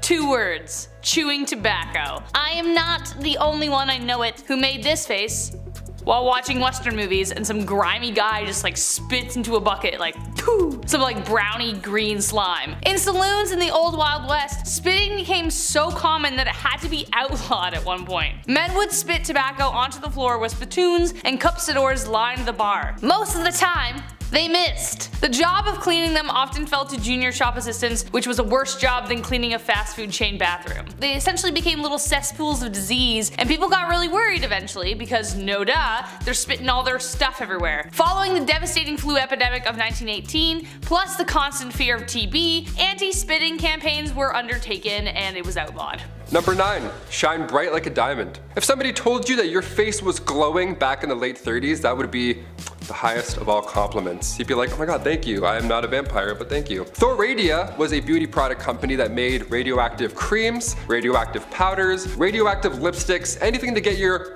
glam on, all for the price of radioactive products. It didn't end well. This is insane to me. They took pride in using thorium and radium lead to tone facial tissues and remove wrinkles and all that jazz. And the product was doing so well that it circulated in Italy, Portugal, Romania, Egypt, Belgium, and France. Worldwide. It wasn't until 1937 until the French government caught on to these little pesky side effects, some would call. So the radium would literally make your skin glow a bit. That was the pull. That was like the, no way, really? Debit. And alongside the glow, also you were having insane side effects that would ruin the rest of your life. Maybe that's Paul Rudd's secret. If his jaw starts to fall off, we'll know something's up perhaps. Number 8. Urine. Okay, is this just gonna be disgusting the entire time? Well, the answer is yes. History's pretty disgusting. Okay, this one is weird because right when we think we figured it all out, something jarring happens. Like a jar of piss and all the health benefits it had throughout history. I'm sorry, what? Well, at least they thought it did. In ancient Rome, not only was this liquid gold sold for, well, gold, it was often traded as a prominent good, sold for its multitude of healing purposes. You see, people have been using urine for thousands of years. That's right, this destructive, toxic bodily fluid could be repurposed, salvaged into many different topicals and treatments. From hair loss to your daily skincare routine, it was not only great for staining and softening leather made for shoes and clothes, it was a natural teeth whitener and antiseptic. That's right, from ancient Rome to as late as the 20th century, people have been tinkering and tailoring with their pee. Egyptians did it, Greeks did it. Urine is the body's natural antiseptic and was soon turning septic. Like the science behind this alone is what your buddy tells you, you know what I mean? Oh, rolled ankle? Yeah, just piss on it. Got ghosts? Just pee on it. The ailment for all your needs. Disgusting. Number 7, public bathhouse. Okay, this next one, we haven't really moved on that much. We still bathe together, we still do it in like water parks, we swim in pools of pee-pee, and then go down slides and burn our back skin off. Ancient Roman, so gross, you're like, why'd you have to ruin it? Ancient Roman bathhouses were the older, yuckier versions of these water parks. They also didn't have slides, so boo. They would literally spread intestinal parasites in these houses, pools, in these massive rooms with massive pools. The Romans were figuring out sewage systems at the same time, which I'll talk more about later, gladly, but they were also the first to create heated public baths. My above ground pool wasn't even heated, but the ancient Romans were. Now I'm upset. I'm gonna call my dad after this. The archaeology and anthropology department at Cambridge discovered that Romans brought lots of parasites to Europe. Fossilized feces show that these heated, relaxing, rejuvenating bathhouses nearby were all but. I don't mean to undermine the ancient Romans though, it's not what I'm doing, okay? To be fair, they also brought lice and fleas. Number 6, no hand washing. I don't know. Believe it or not, washing your hands as a doctor before doing anything was a controversial idea. Today, especially due to the last 2 years, we all have a tune we sing while washing our hands to ensure we're lathering for like full 20 seconds. We've all done it. But when doctors discovered it was their fault people were getting sick, they didn't rejoice, they got offended. The whole conversation started because of a man called Ignaz Semmelweis. He was studying the differences between 2 birthing hospitals, one run by midwives, the other by doctors and students. The mortality rate at the latter was way higher than the other. They were dying from something known as childbed fever, more closely known as sepsis. After a series of trial and error, he hypothesized that it was because the students were touching cadavers and then touching the mothers. He then made them clean every tool in their hands with chlorine solution, literally the best thing to kill germs, though he didn't know that at the time, he just assumed it would work. Well, wouldn't you know, mortality rates improved significantly, but when he tried to enforce his findings, doctors were upset they were being blamed for the deaths. He ended up getting fired over it and eventually thrown into a mental asylum near the end of his life. Considering what we know now, that's rough. Number 5. Dark dental days. Dental health is important. We have the charcoal toothpaste trend that I myself even hopped onto recently. But why are we even doing it? Do we know? Other than it's on TikTok? Well, it helps remove stains, but aside from that, there's no hard evidence that this is the next best brushing method. We do it because it's popular. It feels like we're missing out on something. Well, Queen Elizabeth I apparently had a pretty strong desire for a Mars bar too, but back in the day, they didn't have TikTok. Brushing wasn't cool, nor was it perfected in any sense. The Queen's teeth became riddled with cavities. Her teeth straight up began to rot, and subsequently turn black. But seeing as she's the literal queen, people wanted to be just like her in any way. She started a short-lived trend where women blacken their teeth on purpose just so they would appear rich enough to afford sugar. That's wild. That's like me walking around in a neck brace being like, oh yeah, I crashed my Lamborghini. I totally have one of those. Number 4, bad bartenders. When we think of old saloons, old West saloons with the swinging doors and stuff, a few catchphrases and a cowboy with some whiskey, all that good stuff, the bartender back then would pour a drink, the cowboy would take the bottle instead. So illegal. Sir, that's theft. Please put that back. Back in the wild, wild Western days, grabbing a drink at the bar wasn't like that at all. It wasn't like anything you see in the movies. It sucked. Bartenders, they had no regulations to follow behind that dirty bar. But not only was it very high proof, but some bevies like tarantula juice would just poison you. It was literal poison. If its name didn't tip you off, it was literally made with poisonous ingredients, because that's how cowboys did it back then with their hairs. I don't know. Tarantula juice was made from strychnine. If you drink it, you're gonna feel like there's tarantulas crawling all over your skin. That was their pitch back then. They're like, happy hour, come get tarantula juice. I'm like, awesome, thank you so much. How do I not tip? Which button do I press to not give you money, you freak? Number 3, the tricho system. Instead of plucking your eyebrows before prom or getting waxed head to toe like we commonly do so today, back in the 1920s, you needed the tricho system to remove any unwanted hair. This device was booming in the 20s. Hair salons just had to have this machine. And I'll call it machine. It was changing the game. By 1925, there were over 75 systems installed in beauty shops, and what you would do is you would sit at this large desk, face a tiny small window, and for a few minutes you would just be beautiful. Just 20 simple treatments of this radiation beaming off your face, and then bam, you're beautiful. What's the trick, you ask? Radiation. They didn't know this yet. It was dangerous. They didn't know much at the time, but this thing was chock full of radiation. They used X-ray technology on their bare faces. That's like when you go to the dentist and they click the thing and then they run into another room. This one, they're like, just right there, no sheet, no metal, heavy thing, just face to face, now I'm hot. So in 1929, tricho problems were on the rise. Ulcers, carcinoma, keratosis, death, just everything bad. This was not the solution you wanted, but you know what? At least you were hot. Sorry, gents, this isn't for you. Number 2, moss. Okay, I'm not the only one who has asked this question in their minds.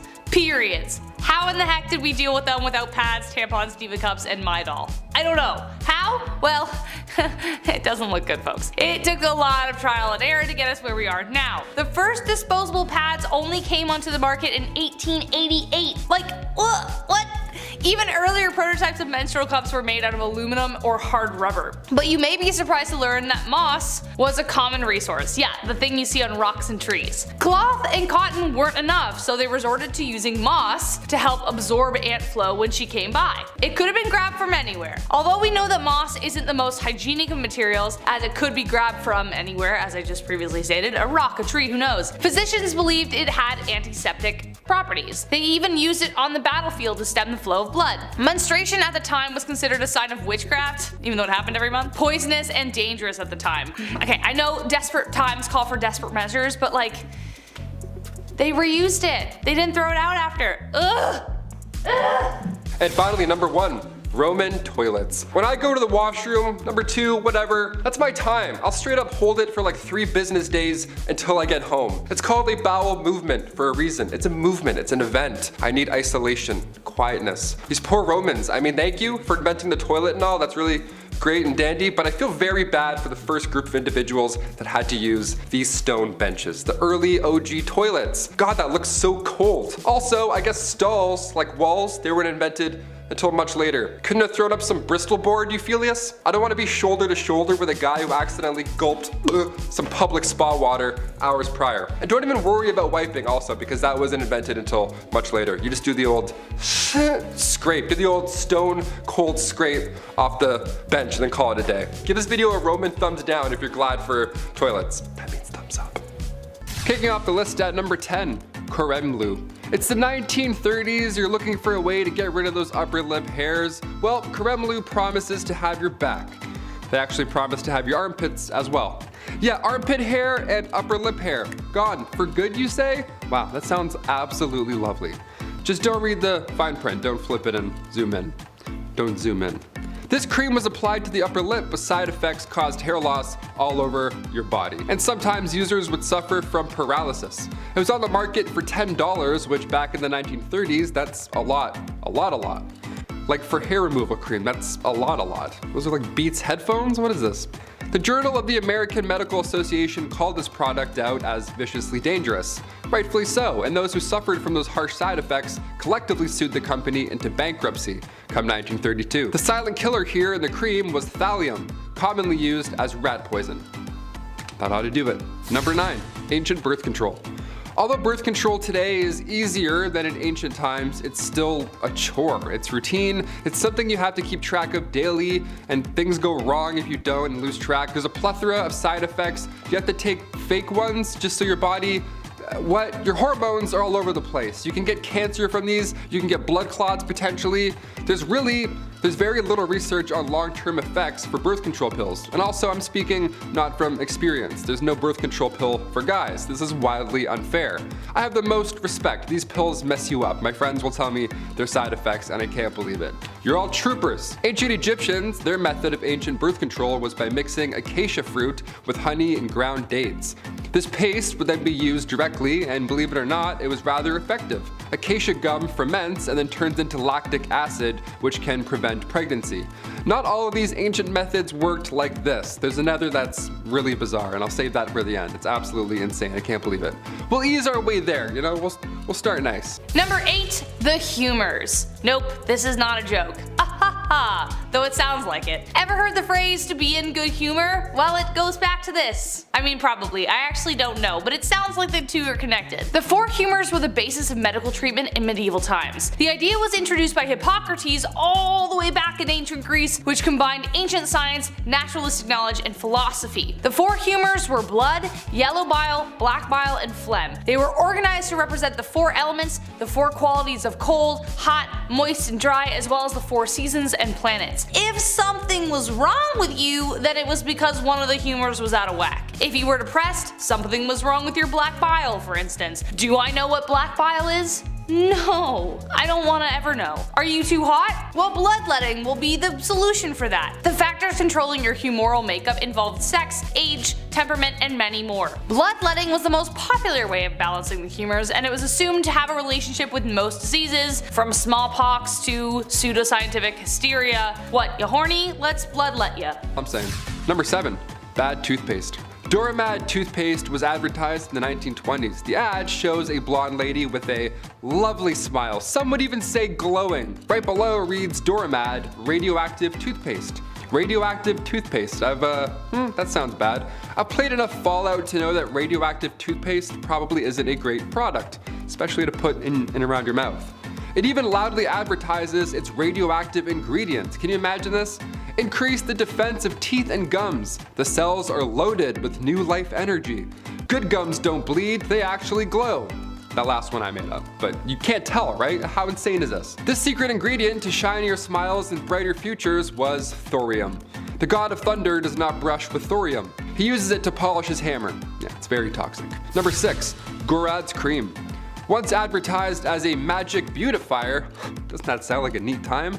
Gorad's Oriental Cream hit the market back in 1936. This cream was supposed to freshen up your skin, make you look lighter, younger, whatever Paul Rudd's doing, whatever his secret is, we're still trying to figure that one out. That sort of thing.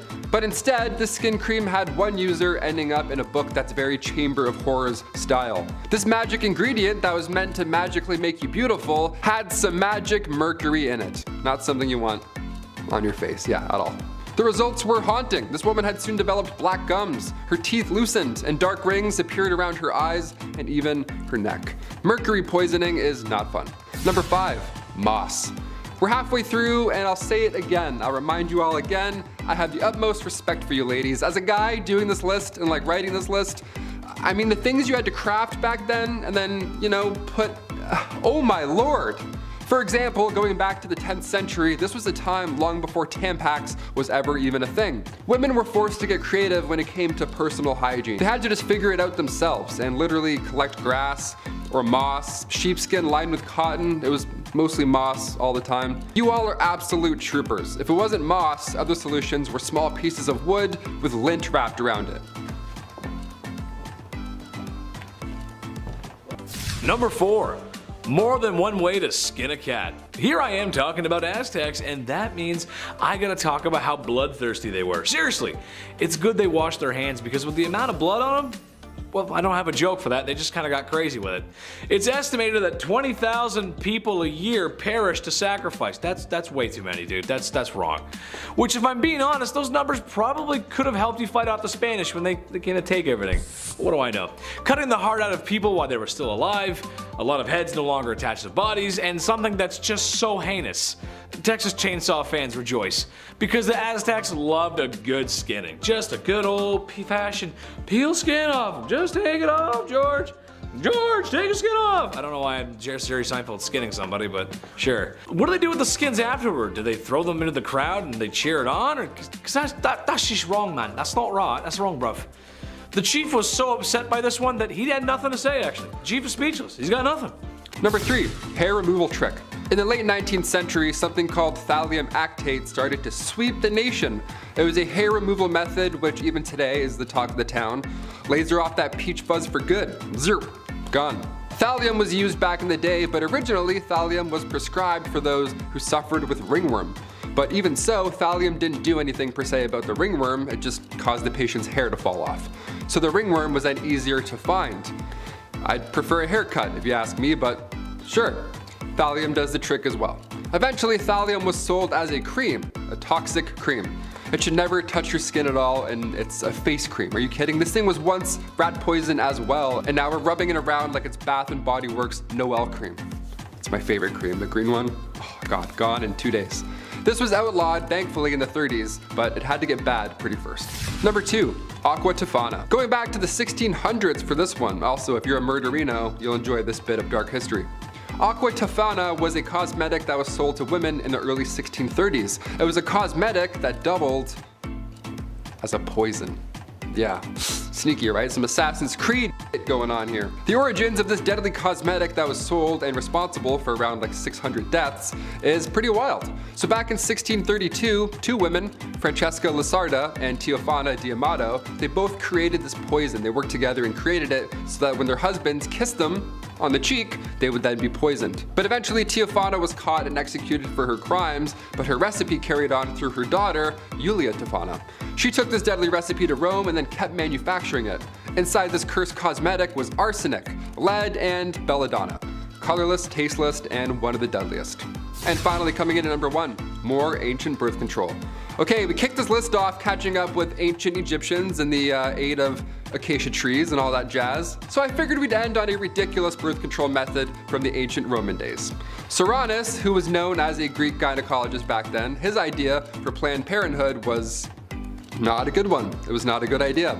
He wrote that after you bump uglies, in order to prevent pregnancy, the woman must squat and sneeze. First of all, no, not a chance, no, and also, if you're thinking about it, no. Secondly, who can sneeze on demand? I certainly can't. I had a really nice time tonight, cheers. That's not possible, no. Many methods from the past are questionable. In ancient China, it was commonly told that drinking hot mercury could prevent pregnancy. Yeah, leave mercury away from your body, that will literally kill you. Ancient Greeks would drink blacksmith water because they too thought the exposure to lead could prevent getting pregnant. This idea came back around World War I as well. Women were working in factories and actually trying to get exposed to lead. That was the whole idea. Bad. These are pretty dark, so I'll leave you on this one. In the Dark Ages, European women wore amulets made of weasel testicles to magically ward off pregnancies. Poor weasels. Black magic is the worst, isn't it? Kicking off the list at number 10, pig toilets.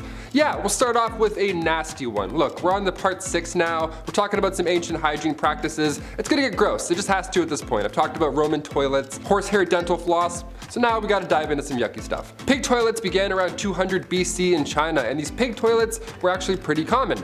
You would just go to the washroom over top of a pig pen. It's pretty straightforward. It's pretty awful, but also it's all they had. It was pretty awful, but I would say it's worse for the pigs. Definitely worse for the pigs. The pigs would eat the waste because it was mixed into their food. They couldn't tell the difference. Ugh, horrible. This was one of the few options to manage waste, especially in areas where plumbing wasn't possible. I talked about pigs going to court in a recent Bumblebee video. If I was a pig, I would be pressing charges left, right, and center after this. That's so disgusting. We're already at number 10, and I want to puke. Nice, buckle up. Number 9, water closets. This one sounds fun. A closet full of water. What a blast, pun intended. Back in the 1800s, all over Europe, our modern day version of the bathroom came to life. Thankfully, I'm very glad this happened. If it didn't happen, it'd be a little bit different nowadays. It takes two things to have a water closet. A home big enough for a room purely devoted to waste, which is amazing. And of course, running water, that definitely helps. Sir John Harington, godson to Queen Elizabeth I, was determined to invent what we now know as the basic toilet. Back in 1596, he created this idea, and people actually made fun of this guy for spending so much time working on a useless device. Yeah. The more we know. Cut to 200 years later, another inventor by the name of Alexander Cummings reworked the water closet, added an S-trap, the little valve between the top and the bottom parts of the bowl, and now we're on the right track. Then a couple years later, in 1777, Samuel Prosser applied for a plunger closet patent and got it. A year later after that, Joseph Brahma enters the toilet game, adds a valve on the bottom, an old school ball cock. So we're getting there, slowly over time. Different inventors are bringing their new ideas in, all so that we can go and take a shit. Brodmann was a sailor at the time, so his water closet was often used on ships of that era. Today we have toilets that flush automatically. Once you get up or move around, the sensors think you're done, and then they blast away. If you stand and wipe, good game. This thing's gonna be making noise all day long. Number 8. Lash Lure. Turning the calendars back to 1933, the year FM radios and drive-in movie theaters were introduced, and as well as the horrifying and deadly mascara, Lash Lure. This 1930s cosmetic contained a chemical, p-phenylenediamine. That's how you know it's bad, when you can't even pronounce the thing. This mascara left blisters all over your face, your eyelids, the whole thing. It was really bad. There was eventually a death in 1933. One woman sadly developed an infection, a bacterial infection, and then passed away. It was so bad that later that year, her before and after photos were used in an FDA display titled The Chamber of Horrors. It was a horrible incident, but a good way to get the attention from higher-ups, so something like this never happens again. Lash Lure was then the first product in history that was removed from stores entirely, so it worked. We're in the middle of something kind of similar now, I think. Cigarette packages have those horrible side effects to smoking right there on the packaging. The girl with the face. Could we see the day smoking is outlawed? I don't know, I feel like we're close. It's caused quite a few more deaths than Lash Lure. It's all. Number 7, loincloths. Okay, I have to adjust the jeans for this one. Going back to ancient Roman and ancient Egyptian times, the loincloth was used by all. Neat. Either that or you would just be naked. So, you know, if you're a nudist, great. Hit the thumbs up if you're a nudist. I don't know why I said that. We're gonna keep going. I found this neat step-by-step on the internet how to make your own loincloth. And it's a bit more complicated than throwing on sweat shorts and calling it a day. We don't have a lot of archaeological evidence today because these linens barely made it through a decade, let alone all this time. But ancient Romans would use leather also to make underwear, which is, just imagining that, I'm like, ha, it's hot. Hot goat skin wrapped around your waist in the sun. We love it. We still use leather today when it comes to undergarments, but we'll save that talk for another time. Number 6, breast bags. There's a neat term, breast bags. Let's bring that one back, see if it sticks. Now, contrary to what I just explained over at point number 7, women, more often than not, didn't wear undergarments in the Middle Ages. Up here, at least. But in 2008, at Austria's Langborn Castle, something that resembled a modern-day bra was discovered. It's believed that only higher-ups, ladies of nobility rather, were the only ones who had the privilege to wear these breast bags, or breast cups. I say breast bags, sounds a little funnier. We have bags of milk in Canada, so you know, I'm connecting the, yeah, that's I gotta connect the jokes. I can't say much personally, but this does not look supportive enough at all. It's like a pirate flag, it's like ripped apart, this is nothing. If you have back problems, I don't think these breast bags are gonna help you. If you're ever catching up on some 13th century readings, well, now you have an image when you see the word breast bag. It's this eye patch that they called support. Number 5, cesspools. Ooh, gross transition. If you're gonna make a massive castle, you need to know where to build certain rooms. Like say over a cesspool, for an example, that might be important. Just plug your nose. Cesspools were often placed under floors, which makes sense because, you know, you poop and then gravity and everything goes down. But you need to make sure that those floors are supportive enough. Because in 1183, the Emperor of the Holy Roman Empire had a dinner in the palace of Erfurt, but the floor in the main hall broke open, resulting in a bunch of dinner guests falling through the floor, with a few of them even drowning in that cesspool. What a horrible way to go. Then again, in 1326 England, Richard the Raker had just sat down for dinner, guy hasn't even started his meal yet, and then again, the floor broke and he fell through and drowned. I'd say chamber pots were safer, definitely, but when it comes to waste, honestly, just out of sight, out of mind. Just get that away from me. Literally, pun intended. Number 4, ancient sunscreen. As soon as summer comes around, game over, honey. I burn so easily. I have freckles for 2 days, then the rest is just red and just bad, all bad. That's why I'm a fan of winter. I don't have to keep applying sunscreen to my face all day and feel like I'm about to faint. But how did Egyptians beat the heat in ancient times? They didn't have Banana Breeze SPF 35. What did they do? Well, ancient Egyptians valued their skin as a symbol of beauty. You think your morning skincare routine requires a lot of work? Yeah, buckle up. Their routine was written on a tomb wall and also scrolls. They used rice bran containing UV absorbing gamma oryzanol, and that was used to block the sun off. Jasmine as well helped repair sun damage. Just some chick named Jasmine, she was like, don't look at it, just stop. Ancient Greeks used olive oil as sunscreen, which as far as UV protection goes, did absolutely next to nothing. You'd be burnt and dehydrated, but you know what? Tan line, so. Number 3, same clothes, new day. King James, and no, I don't mean LeBron, I mean King James VI of Scotland this time around. We'll talk about him another time. He had a pretty sweet idea when it came to changing clothes. You don't. Simple as that. What a dream, right? The amount of times I change my shirt every day for literally no reason, it's such a waste of time. It's like black, gray, black. Yeah, that's it. It's a waste of time. King James would wear the same clothes for months at a time, even wearing the same hat for 24 hours straight. He was devoted to the hat game. He just slept like, didn't move a muscle. He went as far as not bathing either because he thought that it was bad for his health. Yeah, things were thought differently back then, as you may have known by now on this channel. James became king when he was just 13 months old, and he succeeded Mary Queen of Scots. In 1603, he took over as ruler for both England, Scotland, and Ireland for 22 years. And he looked the same every day. Gotta love it. Who's committed? Number 2, unwanted hair. Pubic hair is a biological mystery, and yes, even after we hit puberty, we still can't figure it out. What are you? What's going on? So far we believe this is part of our evolutionary history, and it comes from a time where we needed fur all over our bodies, right? Like animals. We evolved to protect ourselves against the cold, and just in general to keep that area, you know, safe. I don't know why I did that sound, but it's safe. So why is it that ancient Greek statues of women are completely hairless? Well, this was a time where if a woman's area was hair-free, for some reason the Greeks symbolized it as being pure. Okay. So in order to be considered pure, you'd have to use razors and creams, pumice stones, methods that were not as smooth as today.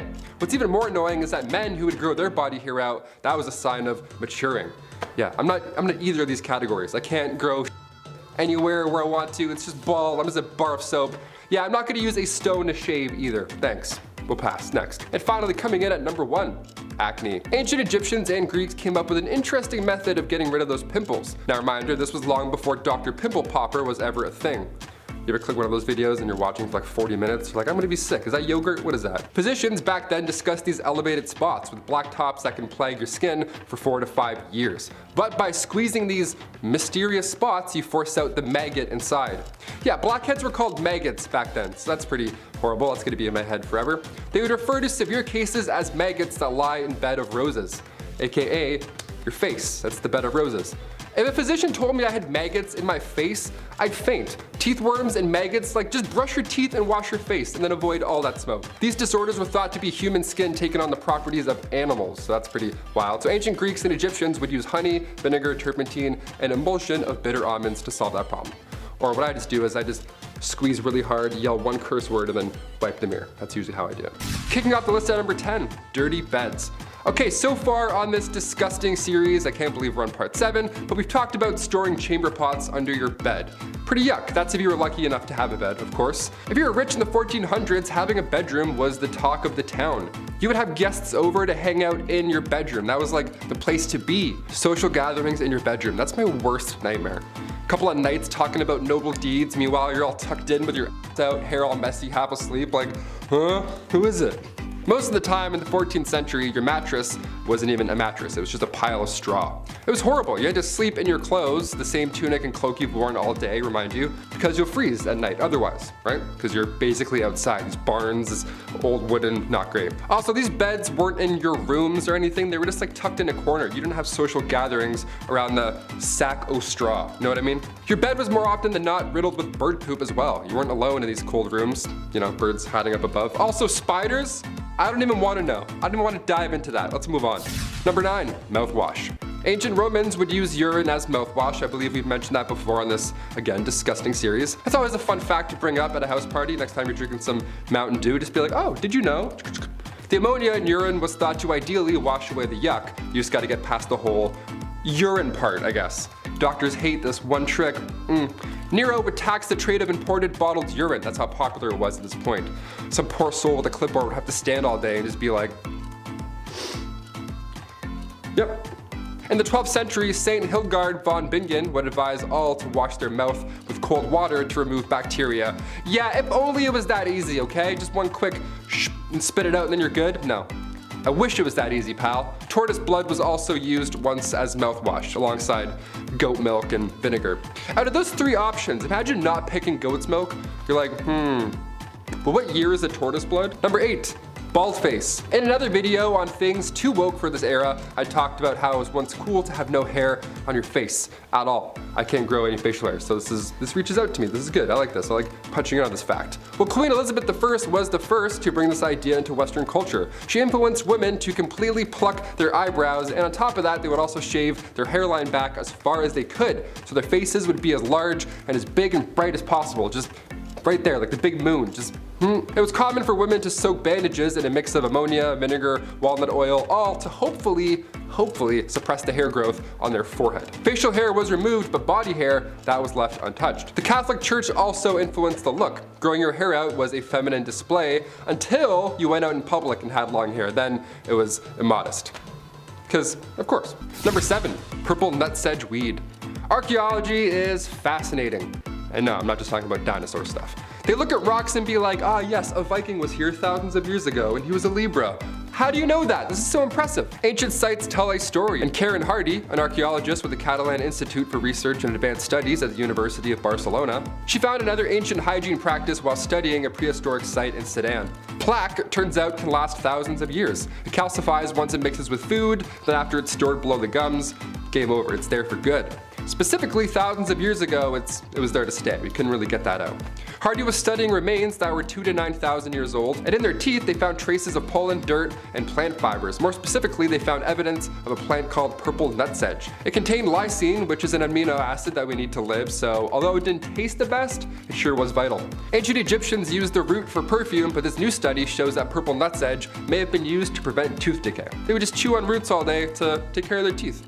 The plant produces antibacterial chemicals, so chewing on them would have been beneficial. Little different than the inside of a tortoise, I'd say. It's definitely a step in the right direction. Number 6, smoking. Back in 1665, during a plague in London, you were told to smoke cigarettes because they were considered disinfectants. Sore throat?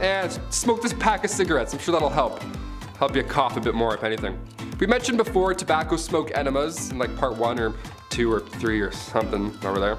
But this is just bad advice. Since mouth-to-mouth wasn't a thing in the 50s, if you were trying to save a drowning victim, you would also have to blow smoke in their face or their butts. Either way, how insane is that? Can you imagine that actually playing out in real time?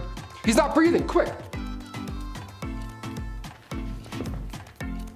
Hang on. Cut to 1964, turns out smoking is bad for us. Who knew? Cigarettes were labeled as deadly going forward after that point. It's pretty intense now though, eh? The photos on cigarette packages now are haunting to look at. I still think teenagers smoking to stay in shape is a bit scarier, to be honest, than that image. She's always like, her face is just like pulled, so scary. Don't smoke. Number 5, face care. So we've gathered that folks in the Middle Ages didn't bathe often. But when they did, it was just the necessities, right? They didn't have time to, Old Spice all their stuff up like they do. They had time to dance in the shower and shower backwards. It wasn't a fun event. Hands and face, that's it. That's all you really need anyways. If you couldn't afford a walk-in shower back in the day, you'd have to invest in an ewer and basin. You would all have to share the same thing and take turns dipping your hands and face in all day long, just the same.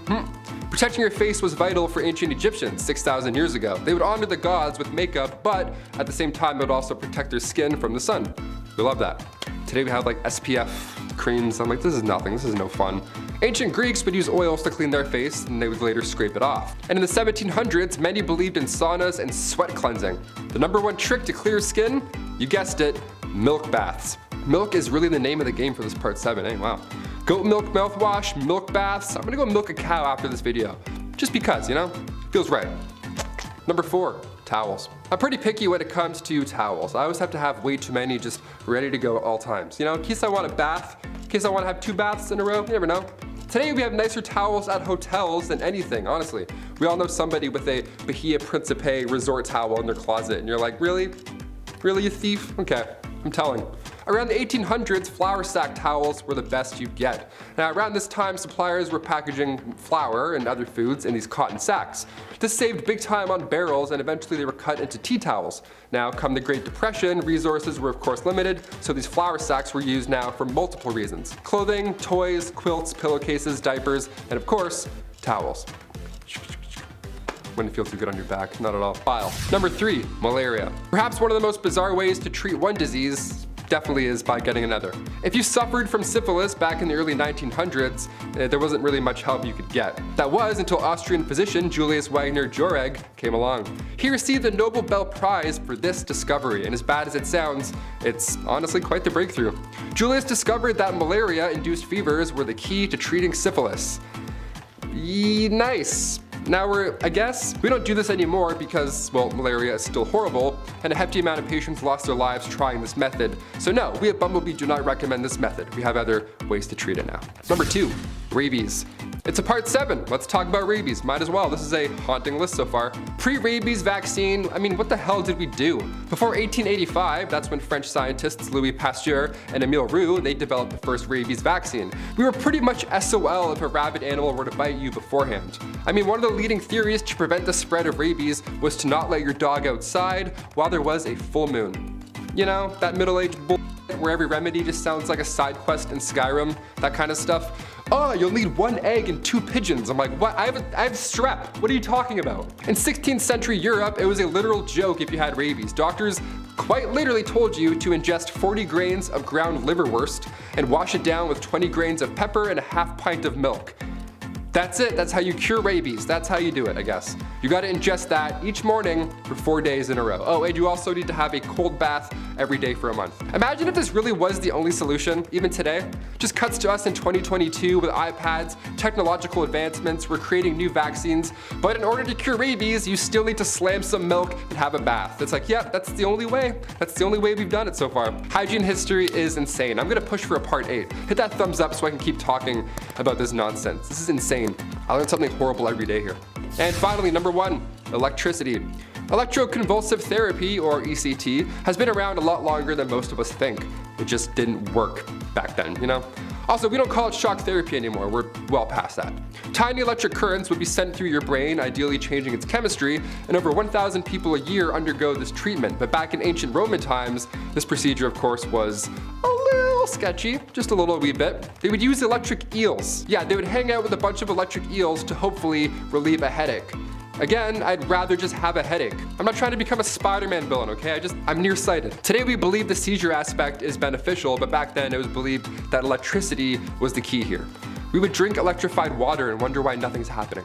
Kicking off the list at number 10, wiper no wiping. On part 3 of the series, we of course brought up the worst job in royal history, the groom of the stool. Wiping was a royalty. We didn't have the fluffy bear family telling us to hashtag enjoy the go, where they used an incredible amount, just a wasteful amount of toilet paper. Those bears, so wasteful. We had to improvise back then and use leaves. And by we, I mean medieval peasants, not us. We discussed Romans just pooping through cold cement benches, but what did they use to wipe after the fact? Well, that was the sponge on the stick method, which I'll be honest, that's my favorite of the ancient methods. Because you know somebody had the perfect stick, right? Like one that was like, just the perfect angle to really get in there. No, the sponge on the stick wasn't that fun at all. It was actually communal, it was all bad. You had to share it, be like, oh, okay. Here you go, sir. Early Americans used brick-lined pits, and that was their washrooms. This was around the time of the Declaration of Independence, and besides human waste, people would dump anything in these toilets. They found a window in one of these pits. A window. Some poor guy hit a window. Can you believe that? And as for wiping, are you ready? Dried corn on the cob, that's what they would use. Yeah man, next time you do that corn on the cob butter trick where you like spin it through the butter, all nice and smooth, keep that in mind. Number 9, just pull it. We've talked about brushing your teeth with urine, we've talked about using horsehair for dental floss, but can it get even more bizarre when it comes to oral cleanliness? Yes. We still do this method today. If a tooth is beyond repair or it's causing an infection in your jaw, yeah, just pull that sucker out. See ya. Sometimes it's the only option. Sometimes. Back in the day though, this was the best and only method. Sore tooth, maybe a cavity, something's not feeling right, maybe your gums are just hurting, maybe you bit down on a bone, no problem. Pull it. No matter what the case is, just yank it out. Dentists weren't a thing in the Middle Ages. Dr. Downer didn't politely remind you to floss more, you know what I'm saying? But they did have a barber, the fastest dentist in the game. Barbers were responsible for obviously cutting hair, but they too would pull teeth and they would bloodlet. This guy must have been in the weeds every single day. He was so busy. Yeah, just a little off the top, maybe a little bit of blood at this, a couple of molars too, classic 3-in-1 appointment, you're good. Debit. If you walked into the barber shop and you were bald, he already knew what was up. He was like, all right, I'm gonna start warming up the arm here. And if you think that's weird, well, let's go a little bit more recent for this one. Number 8, bath beans. Not to be confused with bath bombs, bath beans we're talking about. Bath beans, beans in the bath. Bath beans were used thousands of years ago in ancient China. They were these bars, or beans rather, these chunks, they look like beans. They're made of bean powder, herbs, and much like our bath bombs today, they also included some nice fragrances. Just have a little bit of a The pancreas of a pig was also commonly used, so it wasn't totally nice. Once the blood was drained, you'd mix it with the bean powder and the nice stuff. Now originally it began by using leftover water from cooking rice. Eventually it became bath beans, which is, aka soap. Old soap. Some bath beans were loaded with ingredients much like the bath bombs we can find today, so they were all quite unique. You could make your own little bath bean. Number 7. Shards and sharts. Oh, you thought we were done with the bum bum history. Think again. This is a part 4, and honestly, I could do 4 more parts on wiping alone. It's a pretty big deal, it's nuts. We don't realize how lucky we are. During the pandemic, for example, one of the first things people stocked up on was toilet paper. It's worrisome to not have 6 rolls on standby. You start getting anxious, right? You're like, oh, but what if I eat some lobster? I don't know. Whatever makes your tummy upset. Now you know a little bit more about me. But nobody did it like the ancient Greeks, and I mean nobody. Survey says ancient Greeks would wipe using broken pieces of ceramic. Oh my god. They would even sometimes write the names of their enemies on this piece of shard and then wipe. Isn't that wild? It's like, I'll show you by wiping with ceramic with your name on it. Gotcha. Yes, this obviously led to major health problems, and according to the British medical journals, 3 pieces was often enough. 3 is still a good number today. That's a comfortable fold, but ceramic, no, there's no way. No way. It was the better alternative, believe it or not. The other was actually sharp seashells. Number 6, deodorant. Before the Old Spice guy was even born, what did people do to smell good? What? Deodorant was first introduced to the public back in the late 1800s. It was called Mum. It was a cream that used zinc oxide and it was stored in metal cold containers. Nothing like Speed Stick at all, not even close to being discreet. You can't put this stuff on the bus. They're gonna go, what's that guy doing with that jar of goop? Ancient Egyptians used ostrich eggs when it came to ancient deodorant. They made perfumes and were amongst the first to try any type of deodorant. So, thank you. Thank you.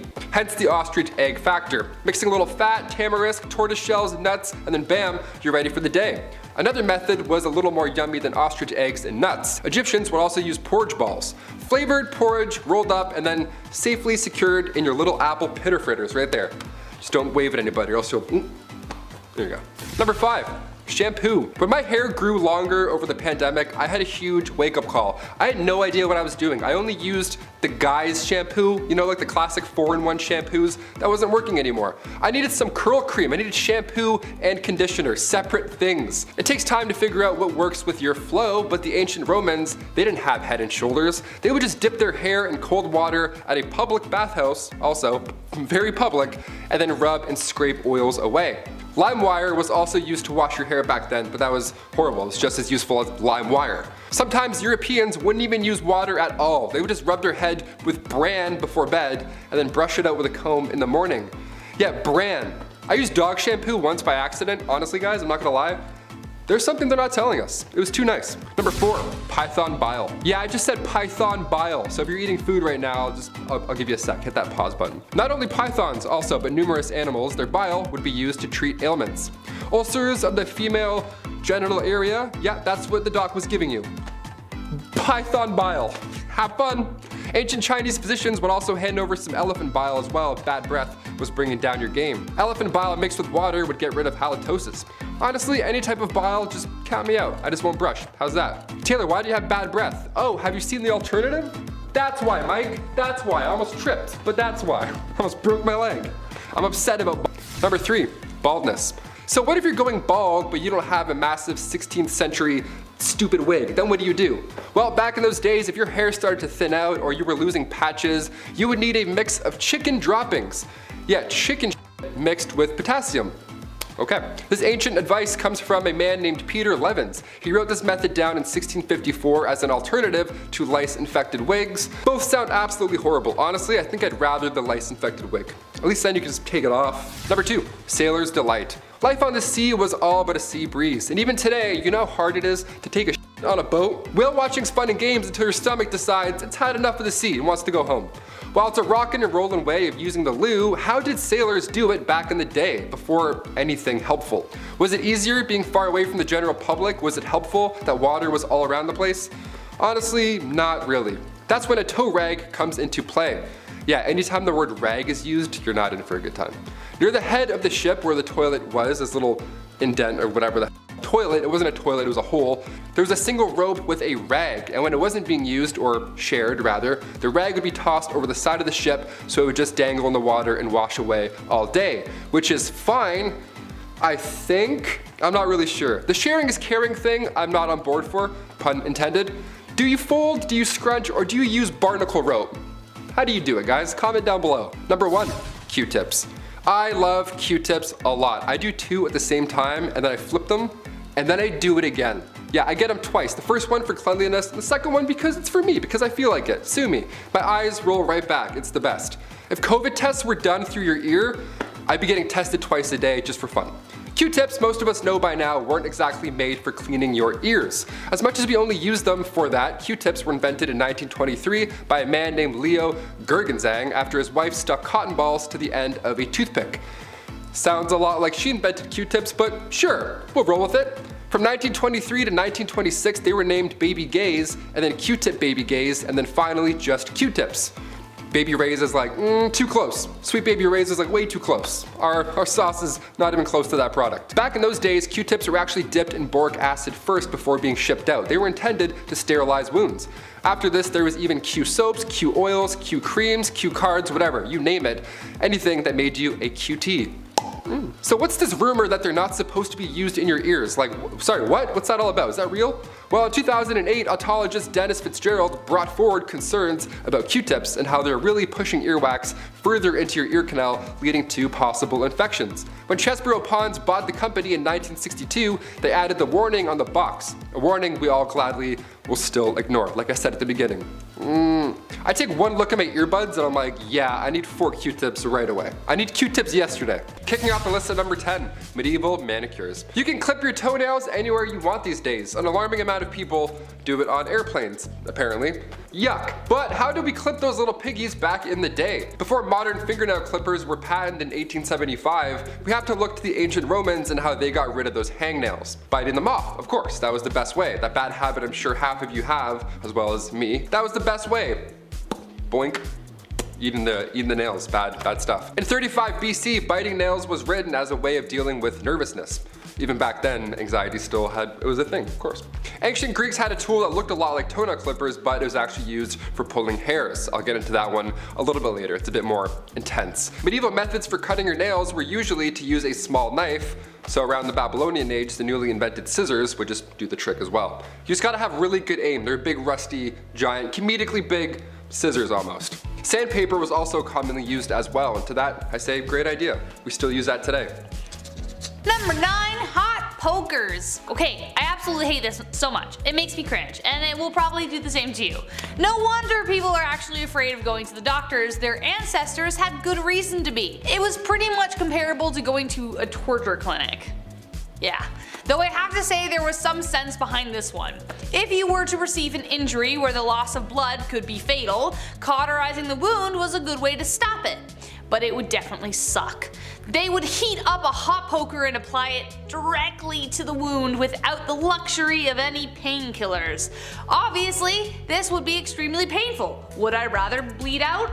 Or have this done? I honestly don't know. However, it would probably result in infection if not treated properly, especially considering that they didn't wash their damn hands as we found out in the previous video. But they wouldn't just use hot pokers for blood wounds, they would also use them to burn off hemorrhoids and STDs and, I don't know, hopes and dreams. It was a bad time. Number 8, doormat toothpaste. We've mentioned some horrible lipsticks and face powders, so we need to mention this disaster of a brand. Moving past the days where your barber pulls out the problem in the 1940s, we had toothpaste. Yes, we had it. This is good. In fact, we had the most powerful toothpaste ever to this day. It was called Doramad. Okay, yeah, so back in the 40s, people were brushing with radiation. Even on the actual tube, it says, radioactive ingredients increase the defense of teeth and gums. Okay. These cells are loaded with new life energy. The bacteria is hindered in their destroying effect, leaving behind a pleasant, mild, refreshing taste. Ah, yummy. Its radioactivity was low in comparison, but the fact that this existed once, not too long ago, is just wild to me. Good gums don't bleed, they actually glow. What would their slogan be today? Doramad, accelerate your breath. Number 7, mouse skins. It honestly seems like we really can't get our eyebrows right. In the early 2000s, they were plucked within an inch of their life. Today we have brow pencils, waxing, soap brows, which I really don't understand. Back in Elizabethan times, they were plucked entirely off of the face to make foreheads look bigger. And now there's this trend. Eventually, bountiful eyebrows came back into fashion, and for those women who weren't blessed with such brows, resorted to mouse traps. That's right, in order to get that luscious furry frame above their eyes, they would catch mice, skin them, and apply them to their eyes. Yay! In the 17th and 18th century, more specifically, women of nobility were known for shaving off their eyebrows entirely and stick on the mouse skin. It was better if the mice had really dark fur because the popular look of the time was pale skin and black eyebrows. Gee, I wonder where Snow White came from. But even more hilariously, they would place their brows higher than normal so they walked around looking surprised all the time. Imagine one of them receiving the worst news possible while simultaneously looking like they just won the lottery. Also, the glue wasn't very good, so they would fall off at leisure. Your mom died. Oh no, like what the heck? Number 6, horsehair dental floss. Yeehaw! Okay, despite how annoying dentists can be sometimes, flossing is vital when it comes to mouth cleanliness. But using horses' hairs to do so, that just sounds counterproductive, no? Early human remains were studied and it showed these grooves in between their teeth. So they would sharpen these little sticks on both sides or use horsehair to get those hard to reach places. Even back then, way in ancient times. If it wasn't horsehair, it was thin, long twigs. Honestly, I'd rather use the twigs. At least that has like a scent of some sort. I don't know, like minto green, something like that. Horse back? No. It really wasn't until 1815 until a New Orleans dentist named Levi Spear started to use silk thread to floss in between the teeth instead of hair. Thank you, Levi. As fun as horsehair flossing sounds, I'm gonna stick to the spearmint. Spearmint. Levi Spear. Wait a minute. Number 5, crocodile done the deed. Again, I'm saying this again. Who had the gall? Who had the damn audacity to look at a steaming pile of digested animal excrement and go, you know, that will work for insert problem here. Once again, I put the question, how the heck did we survive? But nevertheless, we are here once again to bring to you yet another animal poop cure-all, and this time it was for contraception. Yes, in ancient Egypt, women would use crocodile dung as a contraceptive. Yay! Now, crocodiles were worshipped and sacred to the ancient Egyptians, so that could be one reason why they thought it would help. They would mix it with sour milk, to make it a pasty kind of poop dough with a hope that would create an acidic barrier to sperm. Kind of like a dungy version of a diaphragm or a cap used today, but covered in spermicide. We had to start somewhere, but I honestly can't think of a better way to kill the mood. Hold on, honey. Gotta shove some poop out there. Number 4, rush plants. Today we use chic shag carpets that, you know, really tie the room together. Sips White Russian. But back in the olden times, they used something called the rush plant to pad their floors. But the thing was, this layer of dense plant material was a breeding ground for nits, ticks, and other creepy crawlies. It was a really unsanitary situation, but like what else were you supposed to do? However, this kind of flooring made them vulnerable to disease and infection. The reason being, as these floors would not be renewed for sometimes 20 years, the bottom layer, left undisturbed, would accumulate a lot of really gross stuff like animal droppings, feces, the piece of grizzle you dropped that one time, fish scraps, whatever. So it was just not, it was like basically a swamp down there. Number 3, Versailles and other palaces. Did anyone else imagine when they were a kid that they were born in the wrong era and should have been like prancing around in golden embroidered gowns in palaces, or being in a masquerade decked in velvet across the room from your secret lover? Some more than most. Except there is a lot missing from that fantasy, specifically the smell. You'd think a place like Versailles with like halls of mirrors and lots of gold everywhere would be like the cleanest place to live in the 18th century, but the reality was stomach churning. Remember that red velvet dress? Well, that hadn't been washed in God knows how long, and you were stuffed in a room with people wearing the same thing, and everywhere was a toilet. That's right, nobles didn't wait to empty themselves in a chamber pot or bathroom of some kind. Versailles was their toilet. They would relieve themselves in empty fire pits, imagine if it was occupied, in the stairwell, behind doors, wherever they felt. Sounds too ridiculous to be true? Well, take this 1675 report of the Louvre Palace in Paris, and I quote, "On the grand staircases, behind the doors, and almost everywhere one sees, there are masses of excrement. One smells 1,000 unbearable stenches caused by calls of nature, which everyone goes to do there every day." Unquote. Things got so bad in other palaces, Henry VIII even had to decree that cooks in the royal kitchen were forbidden to work naked. Why were they working naked? I don't know. Or in garments of such vileness as they do. So as for my first point, I think I was born in precisely the right era. Number 2, finger food. You ever go to somebody's house for dinner and they have like 15 forks laying in front of you, just way too many utensils for no reason. That's why I like nachos, okay? It's not intimidating. Burgers aren't intimidating. You can just eat with your hands and get messy. It's easier. It's way more fun as well, just to dive in and make an absolute mess. Like medieval times, for example, they had cutlery, but you had to be somebody fancy to have it. Most of the population, being poor and all, had to eat with their hands. Chopsticks were first used during the Shang dynasty. The oldest chopsticks ever found went as far back as 3000 BC. But come 400 AD, China's population spiked, resulting in a lack of resources for food. These stirring sticks now got a lot smaller to fit for their smaller portions, and that was the start of chopsticks. Fun fact, come the 16th century, the rich and fancy carried their own set of forks with them to their royal dinner. King Charles V of France had a vault with a few forks in it. He's like, hey, check this one out. Bing. That's how rare that kind of metalwork was back in medieval times.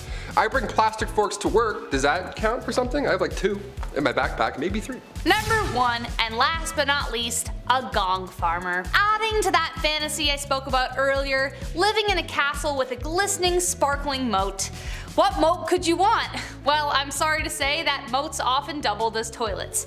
Very often when castles were built, the toilets would be built high up in the castle, hanging over the moat so that it would just drop right in there. But another way they would deal with their droppings was to build a toiletry over a cesspit, kind of like an outhouse, or kind of exactly like an outhouse. Except at one point the cesspit would fill up.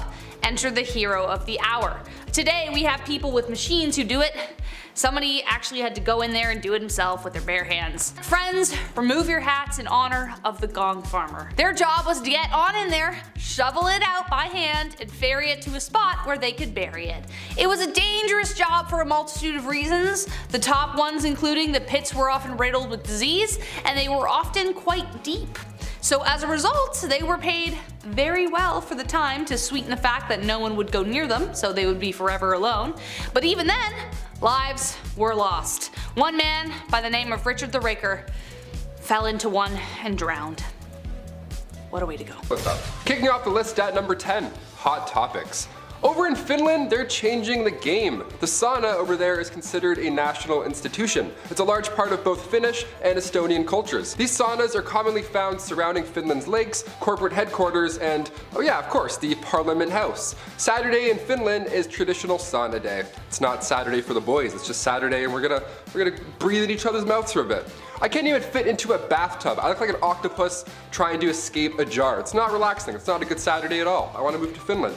When government leaders can't agree on an issue, they take it to the sauna. How amazing does that sound? In the middle of passing a bill, dudes will just pause and then go hit the sauna. We need this over here. Finns describe the sauna as a secret weapon behind their diplomatic advances. Director of the Finnish Employers Confederation described the ritual saying that it's easier to discuss problems openly. It's like when we're doing a presentation in class, they always say to imagine everybody naked. Well, this was just that scenario played out in real life. Take away the briefcase and tie, you're just a naked dude sitting on a bench talking about inflation. Kind of an odd picture when you think of it. Number 9, the outhouse. One thing I am glad I don't have to deal with anymore is outhouses. Not that I ever did, it's just something I don't want to do. I called the chief again last night and he said it wasn't it again. Outhouses have been around for a long time.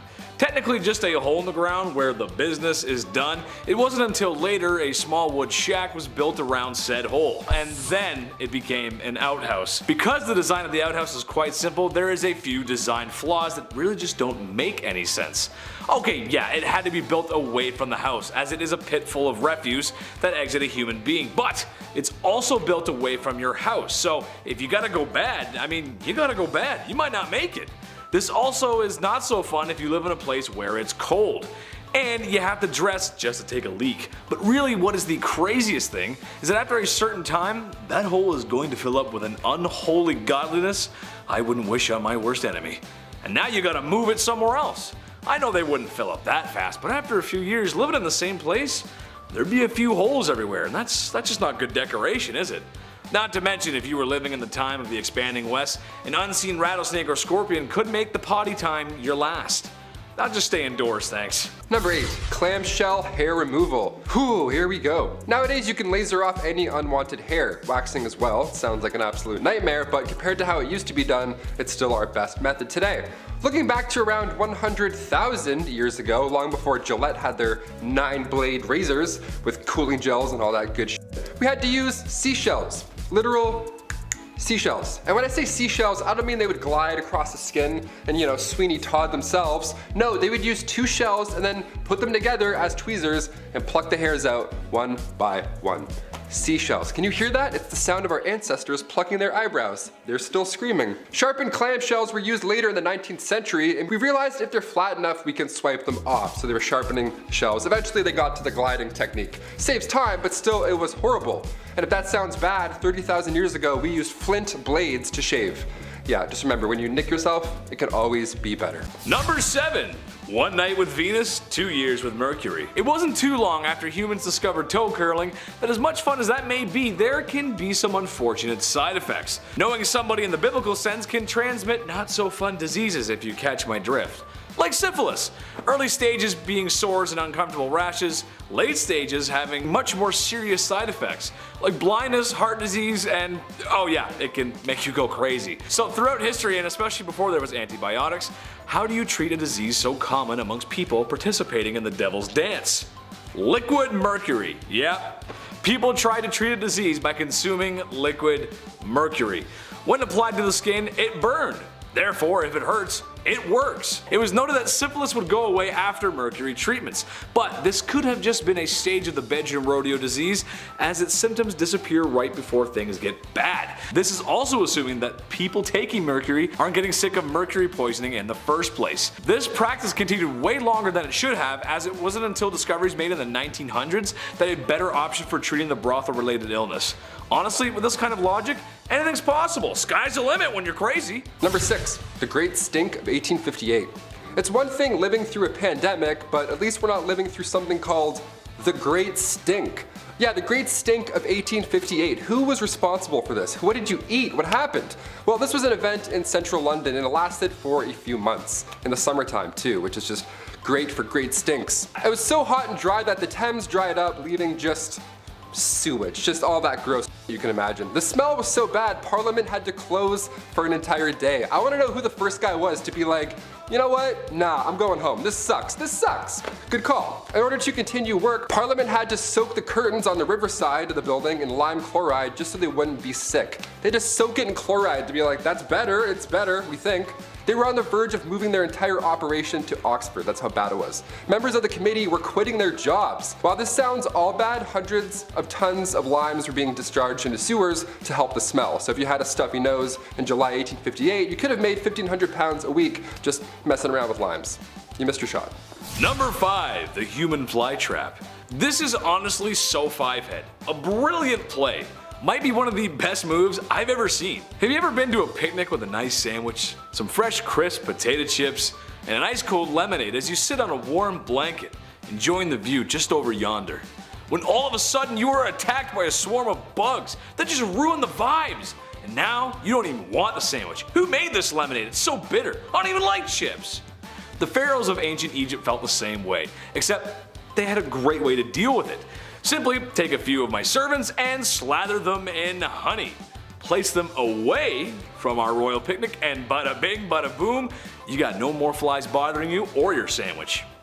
This honestly sounds completely cruel, and at a time when hygiene in general wasn't great, how did they get all that honey off? Sure, a dip in the Nile will get rid of most of it, but you'd probably just glaze yourself for a crocodile's lunch. Honey would get stuck in places where the sun don't shine. And just like shame, you can never really wash it off. And while we're on the topic of teeth, how about dental ablation and avulsion? It's hygiene, it's beauty, it's the deliberate taking out of teeth. 3 birds, 1 stone. In Jomon culture in the Japanese archipelago, dating back 13,000 years to 23 years BP, practiced this ritual extensively for ceremonial purposes and during rites of passage. 90% of their population had extracted upper and lower canines and lower incisors, usually when the recipients were between late teens and early 20s. Tooth ablation is explained by the archipelago belief that the body is a physical symbol of membership in social community. It can be shaped by and contributes to its environment. Like how seasons change and tides turn, we evolve. Changes in social environment can affect patterns and choices of body modification. As the mouth is the primary social organ, teeth are one of the most visible parts of the body that can display change and thus be treated through some form of modification, chipping, filling, whatever your choice. In layman's terms, life milestones were commemorated by the extraction of different tooth classes. With a flash of a smile, one would know about the individual's family, if they were an adult or not, if they were married, if they had experienced the death of a loved one, or if they had any children. There was no need to ask because your body openly displayed your identity. Pretty cool, right? Number 3, Red Dead Bandage. America 1864. There's a polite disagreement between North and South whether the South should be still using YouTube's least favorite S word as a business practice. The verdict? It wasn't very nice. That aside, the Southern states fought hard for a very stupid reason. Idiots. Such a hard fight in the fact that it was taking a serious toll on everyone. Specifically the Southern economy and civilians who got caught in the raw end of the deal. The war was a huge cost of life and money for both sides, but the South just didn't have the same resources the North did. So, after years of fighting, things weren't looking too good. An example of this was the South washing and reusing bandages as supplies were low and casualties were high. This might be hard to stomach, but that's just what happened. Nurses washed the blood off of blood-soaked rags and bandages to reuse simply because there was no supply. I don't have to be a doctor to tell you that reusing bandages in a time before antibiotics is a bad idea.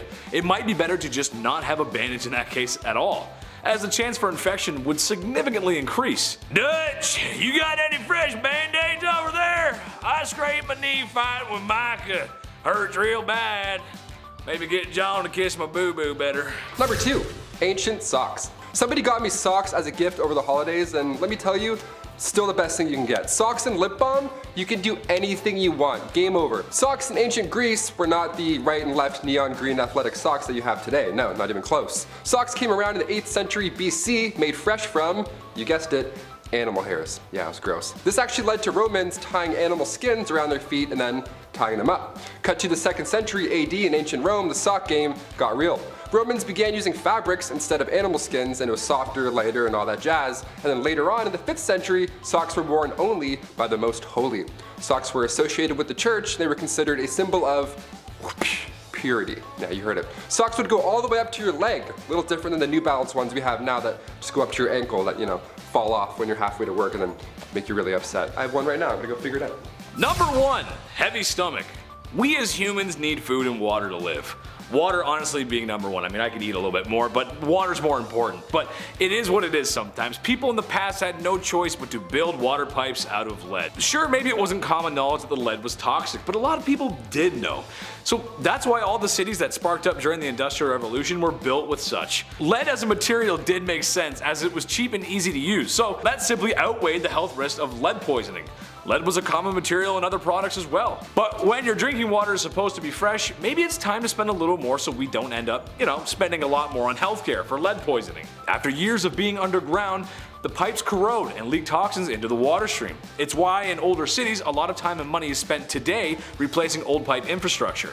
To me, it's a classic case of, let somebody else deal with it, I'm sure it's fine. Well, I'm off to go work in a completely safe asbestos factory. I'm sure there's nothing wrong or bad in there.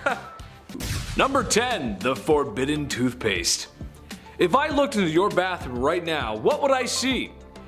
Oh, you forgot to flush the toilet. If it's yellow, let it mellow. If it's brown, flush it down. Seems you've forgotten your own golden rule there. What I was actually looking at was for a flavor of toothpaste that you had. Classic mint, maybe you got cinnamon. Maybe you go for the whole bamboo toothbrush charcoal toothpaste vibe. Hey, I respect it. Good on you for making better choices. But bad on the Aztecs for making gross choices. Ever look at some forbidden lemonade and think, hey, add some salt to this, and now we got ourselves a bona fide toothpaste? Of course you didn't, because you ain't a crazy person. Or at least I hope you're not. But yeah, Aztecs used to brush their teeth with an unholy mixture of golden broth, pee, and salt. Yeah, why would you add salt to pee? I think it cleans teeth, sure. You just have to borrow an Egyptian breath mint after. It's no big deal, it's fine. It's good for your teeth, it's fine. Number 9, high stakes. Any good game of a sport will have you at the edge of your seat and dropping all cheese-flavored snacks around you, just so you can keep your eyes glued to the screen. The Aztecs did not have access to such finger-licking good things like Doritos, but what they did have was a sport that was very high stakes. Maybe too high, actually. As if you didn't win, it could very well cost you your life. A game called, here we go, Chris is gonna like me pronouncing this, called Omalazitli.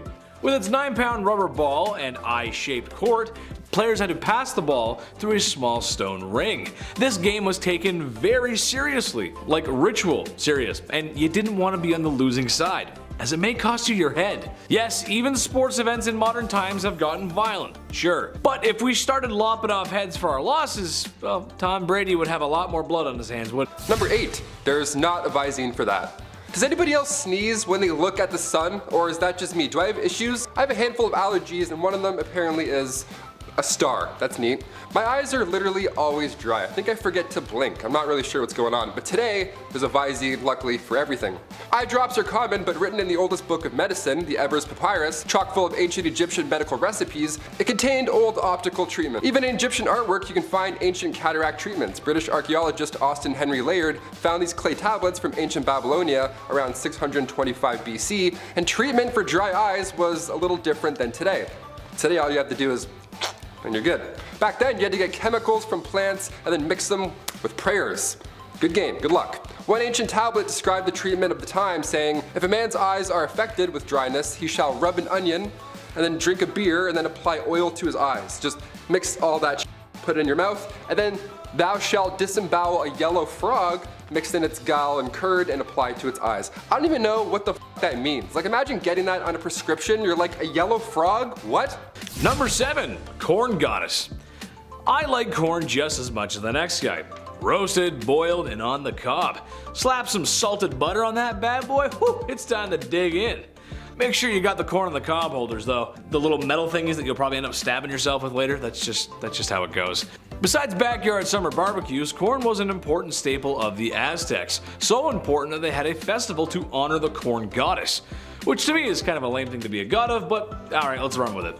Zilonan festival had the women let their hair loose and green corn placed in it to honor the god, the corn god.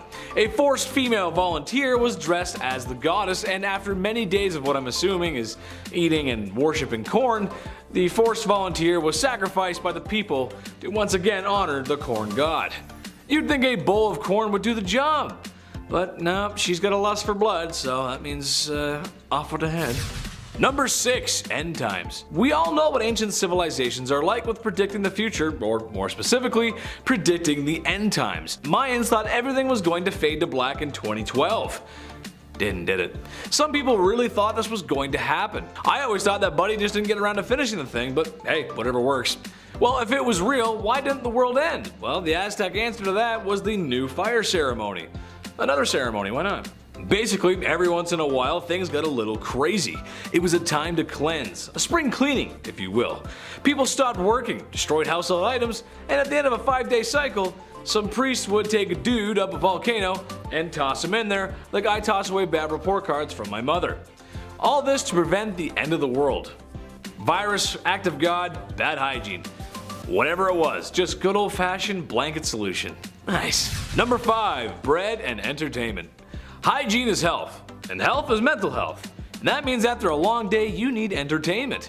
That's why you came here, hopefully. They say that after bread comes entertainment. I feel the same. Where would my generation be if not for the ability to rewatch The Office infinitely? Aztecs have been theatrical killers, sure, but they also had a soft spot for the arts. During their crazy spring cleaning festival to save the world, you may just find the Aztecs enjoy music and poetry. Some of the poetry even survived the downfall of the Aztecs and is around today. I'd recite it, but I would need some help from Chris to help sound things out. I wonder if they had a poem for a stranger that comes from a faraway land to take all our golden riches away. Number 4.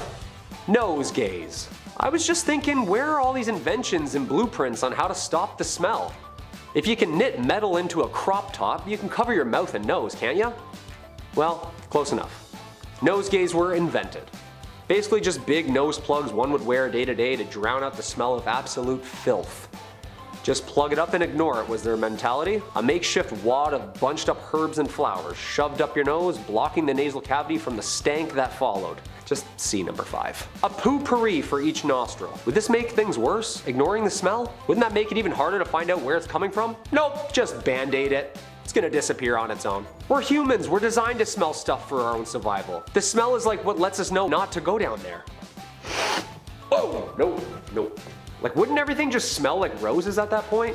These people were trying to avoid the stinky streets because that actually meant that's where the infection and disease was actually hanging out.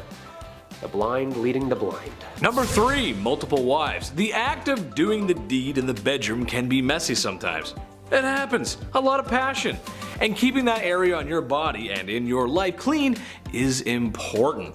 Or so says my 6th grade health teacher. I don't know, I wasn't paying attention. But you gotta think back in the day how sometimes keeping that area fresh was difficult, especially because we have no self-control and we went a little crazy with it. Take for example that having multiple wives was a status symbol, and let me tell you something, they weren't sitting around waiting for the new season of Stranger Things. They were doing as they do on the Discovery Channel. Number 2, get your money right. Any good accountant will tell you that treating your portfolio like good hygiene is a good idea.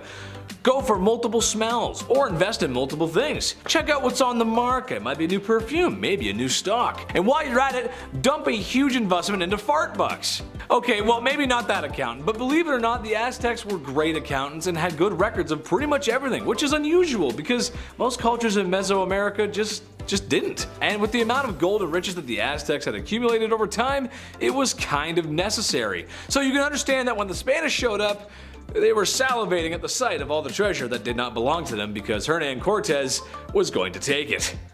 Hand it over, you nice smelling weirdos. Number 1, wiped out, dude. Through everything the Aztecs went through or did, it all came down to a fever and a cough.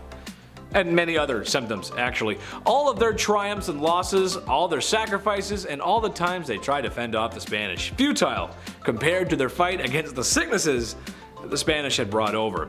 Once there was a patient zero, it was pretty much all over. As good as their roots and medical herbs were at healing, ain't nothing gonna cure that black lung. If it can do what it did to a big handsome cowboy, then it can do the same to everyday people. Dutch! We got the Aztecs sick again, Dutch. I got some chocolate though. Hope you like corn in your chocolate, Dutch.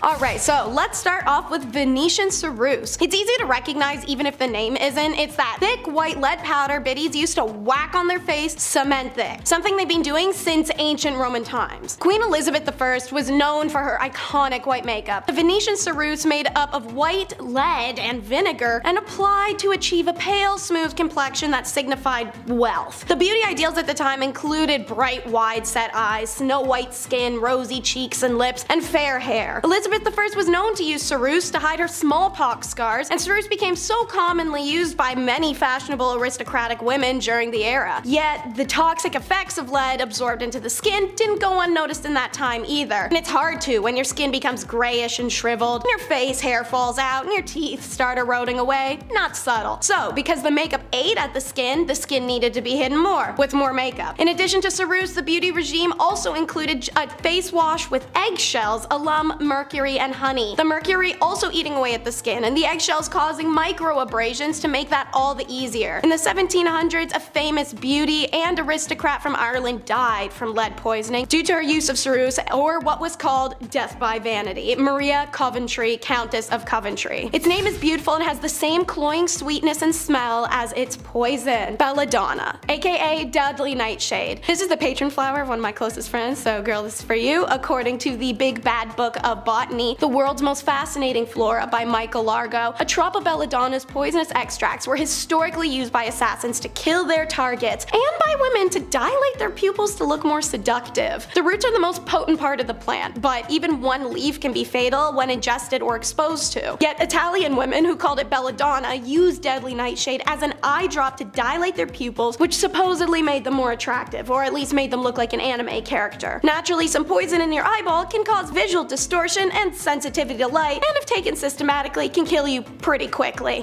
Number 8. Hot chocolate. As a Canadian, I cannot tell you how important the medicinal qualities that are a hot chocolate on a wet, cold winter's day. You've been slipping and sliding down a snow hill for hours, and your snow pants are soaking wet. Partially from the snow, and also because your dad made you go down the super scary hill and it was too much for you. Don't tell mom.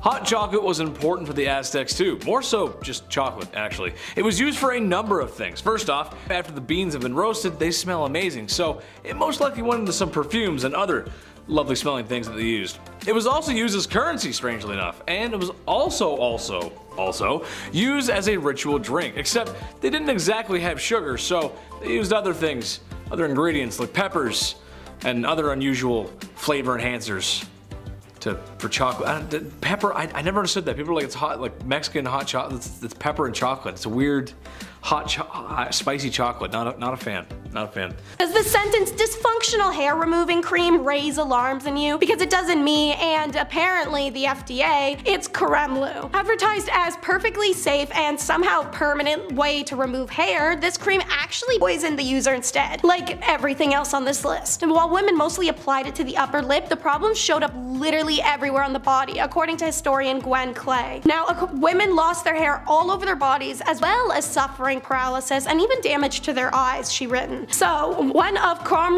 active ingredients was thallium acetate. Thallium was also used as rat poison and has since been banned in the US due to how toxic it is to even people and animals exposed accidentally. Creme didn't stay on the market, but it was no thanks to the FDA. The Journal of American Medical Association, which in 1932 described the product as a viciously dangerous depilatory, led to the diagnostic fight against Creme by publishing a series of articles about its effects. Women who suffered side effects of the popular product sued the company, forcing it into bankruptcy in 1932 after winning more than $2.5 million in damages. But the FDA, when consulted, could only refer to the JAMA's work, and Creme didn't qualify as a drug, and the agency didn't have power to regulate cosmetics yet at the time. Nothing like a beautifier that makes you into a terrifier. Gurad's Oriental Cream. Bonus points for that dicey name. Alright, so it's the 1920s, and there's a popular beauty cream called Rads, and it's been on the market for decades, regardless of the horror stories you'd hear endlessly about it from all your girls. It constantly caused mercury poisoning from the calomel compound in it, which was no picnic to go through. Then, party on, you would develop dark rings around your eyes and neck, get bluish black gums that were jiggly like jelly, and lose teeth before dying from organ failure. Though women could wear the cream once or twice without ill effects, over time that definitely changed, but as mentioned, it was one of the products that just stayed on the shelves. The cream was available for decades, but the FDA started to regulate cosmetics in 1938 thanks to the Roosevelts at the House of Horrors event. Calomel was no longer allowed, which means I'll never experience a magic of a mercury-filled makeup or figure out what the color Rachel cream was supposed to be for this brand. Become skinny by inviting a parasitic man-eating worm into your body. It's the tapeworm diet. And since this is still around today despite being illegal, I want to take a moment and say your body is genuinely beautiful and there are thousands of other options before this choice. So the idea is simple and gross. You take a pill containing containing a tapeworm egg, and once attached, the parasite grows inside of the host, ingesting part of whatever the host eats. In theory, this enables the dieter to simultaneously lose weight and eat without worrying about calorie intake. Wrong. Tapeworms take hold in various parts of the body and also grow large in size, resulting in blockage in organs and potentially even death. So it's not like it's just vibing out in your stomach forever unnecessarily. Having started in the 1900s, this trend was the result of the whole 16-inch waist BS that made women break their bodies with corsets. This was an era of beauty equaling sacrifice, and sacrifices were most certainly made once the desired weight was achieved. To get rid of the now unnecessary parasite, dieters would employ the same methods as those unwillingly afflicted by the worms. In Victorian England, this included pills or special devices. One such invention, created by Dr. Myers Sheffield, attempted to lure the tapeworm by inserting a cylinder of food up the digestive tract. It comes as no surprise that many patients choked to death before the tapeworm was ever successfully removed. Some people still attempt this diet. In 2013, Today magazine reported a woman in Iowa bought a tapeworm online, swallowed it, and then had to go to a doctor for help. Number 4. Bath and Body Works. It's clear the Aztecs were just cleaner than the other civilizations of the past, and honestly, I'm here for it. There's only so much a guy can say about people being stinky in the past. I mean, really, the smell must have been horrible, especially down in the nether regions. My lady, I would like to have a child with you, but the fragrance that is coming from both of our undercarriages makes me want to get into my carriage and drive it into the nearest body of water. Yes. Aztecs were making soap like it was their day job, using various herbs and plants to create much nicer smells and perfumes. However, during the rainy months, Aztecs wouldn't wash or wash their clothes in penance. But I guess 1 month isn't so bad. Strangely enough, women wouldn't wash their faces when men went off to war. I'm not sure about that one, but hey, I'll take it. Gold star for staying clean, Aztecs. Gold star. Prepared to be baffled by eyelash extensions. How could they ever be illegal or dangerous? I'm willing to guess that brains jump to glues, or maybe the lashes banned being made of something poisonous. Wrong and wrong. Be ready to yak, this one's rough. So tales of eyelash extensions in Britain seem to have been spawned by an 1882 news snippet by Henry LaBouche in The Truth, which is referred to as the popularity of this procedure amongst Parisian beauties. Here is some of the snippet for you from the Dundee Courier, July 6, 1899, that describes the procedure. Be ready to fast forward if you're the queasy type. So, if your eyes are unattractive, you may make them irresistible by transplanting hair. Sounds alright. There are specialists who make a handsome living out of the process of transplanting hair from the head to the eyebrows or the eyelash. Let me jump ahead to through the Shakespeare talk here. Okay. An ordinary fine needle is threaded with a long hair genuinely taken from the head of the person being operated on. The lower border of the eyelid is then thoroughly cleaned, and in order for the process to be as painless as possible, rubbed with a solution of cocoa, not the hot chocolate one, the white one. The operator then, by a few skillful touches, runs his needle through the extreme edges of the eyelid, in and out along the edge of the eye, leaving hair threads in loops of carefully graduated length. Most of the hairs have been transplanted, take root and grow, but a few fall out. I've hated every second of that, so let's just move on. Yeah, psych guys, I'm gonna actually talk about more eye getting poked. So this is Lash Lure, a new and improved lash dye that would stop you from putting mascara on every day. Take my money. First manufactured in 1933, it was a beauty salon exclusive and bragged of it leaving you with a radiant personality. The first adverse after effect was reported literally July that year. Severe dermatitis of the eyelids surrounding the skin and edema that almost began immediately after dyeing the eyelashes with the Lash Lure product. Complete relief only occurred after they removed all her eyelashes. 4 months later, 4 new cases of adverse side effects with Lash Lure that included vesicular eruption and marked edema, as well as choroidea. Okay, never mind, big words you guys. Their eyes were essentially bubbling and melting. Takes a year for the first fatality, a 52-year-old woman who made the mistake of plucking her eyebrows before dyeing them. Within hours, her eyes swelled shut, then her fever went to 104, and after 8 days of agony and eyeball ulcers and decay, she died. Not only was there a rash, yes pun intended, of side effects from Lash Lure in 1933, but Franklin Roosevelt became president, and Roosevelt had a major goal to better public health. And in 1933 Chicago Fair set, he put up the House of Horrors, showing befores and afters of unregulated products' effect on people. One was a woman before and after being blinded by Lash Lure. Still, it wasn't until 1938 that the federal FDCA passed, which finally regulated cosmetics. The first product seized under the new law was Lash Lure, which was alleged to to have been adulterated with poisonous or delirious substances, a coal tar preparation, and a bunch of other big scary terms. Last but not least though is radium girls. When radium was discovered and successfully used as a cancer treatment, people made the mistake of seeing it as an all-powerful health tonic, taken essentially like a probiotic. It became an additive in a number of everyday products, from toothpaste to cosmetics and even food and drinks. One such preparation, called Radithor, was simply distilled water with tiny amounts of the substance dissolved in it. You could just buy it in cases, you know, like go to Costco, that type of thing. Then came the tacky 1920s fads, and one was glow-in-the-dark water. The dials were covered in a special luminous paint, shone all the time, and didn't require charging in sunlight. It looked like magic. One of the first factories to produce these watches opened in New Jersey in 1916. It hired about 70 women, the Radium Girls, the first of thousands to be employed in many such factories in the United States. It was a well-paid, glamorous job, and since it was the most expensive substance in the world and a wonder drug, Radium Girls believed they were getting healthier as they worked, especially because they were told to lick the paintbrushes to point them. What an honor. Then came the symptoms: the toothaches, the fatigue, the nausea, the loss of taste, the infertility. Then came the first death, Molly Magia, 22, who died after years of agony and her doctor removing what was left of her jaw. Radium Girls dropped like flies after that. For 2 years, their employers ferociously denied any connection between the girls' deaths and their work, even when their commissioned study concluded the girls had died from their pain. They did multiple more studies until one gave them the answer they wanted. So the public continued to assume radium was safe in their beauty products and in their food. In 1925, Harrison Martlin's test proved conclusively radium had poisoned the watch painters by destroying their bodies from the inside. In 1927, attorney Raymond Barry agreed to accept this case, but many of the watch painters had just months to live and were forced to accept an out-of-court settlement. Still, their experiences made the issue of radium safety front-page story across the world, so even if the United States Radium Corp denied its role and women continued to get sick and die for 11 more years, it wasn't until 1938 when a dying radium worker named Catherine DeWolf Donahue successfully sued Radium Dial Co. over her illness, and that issue was settled.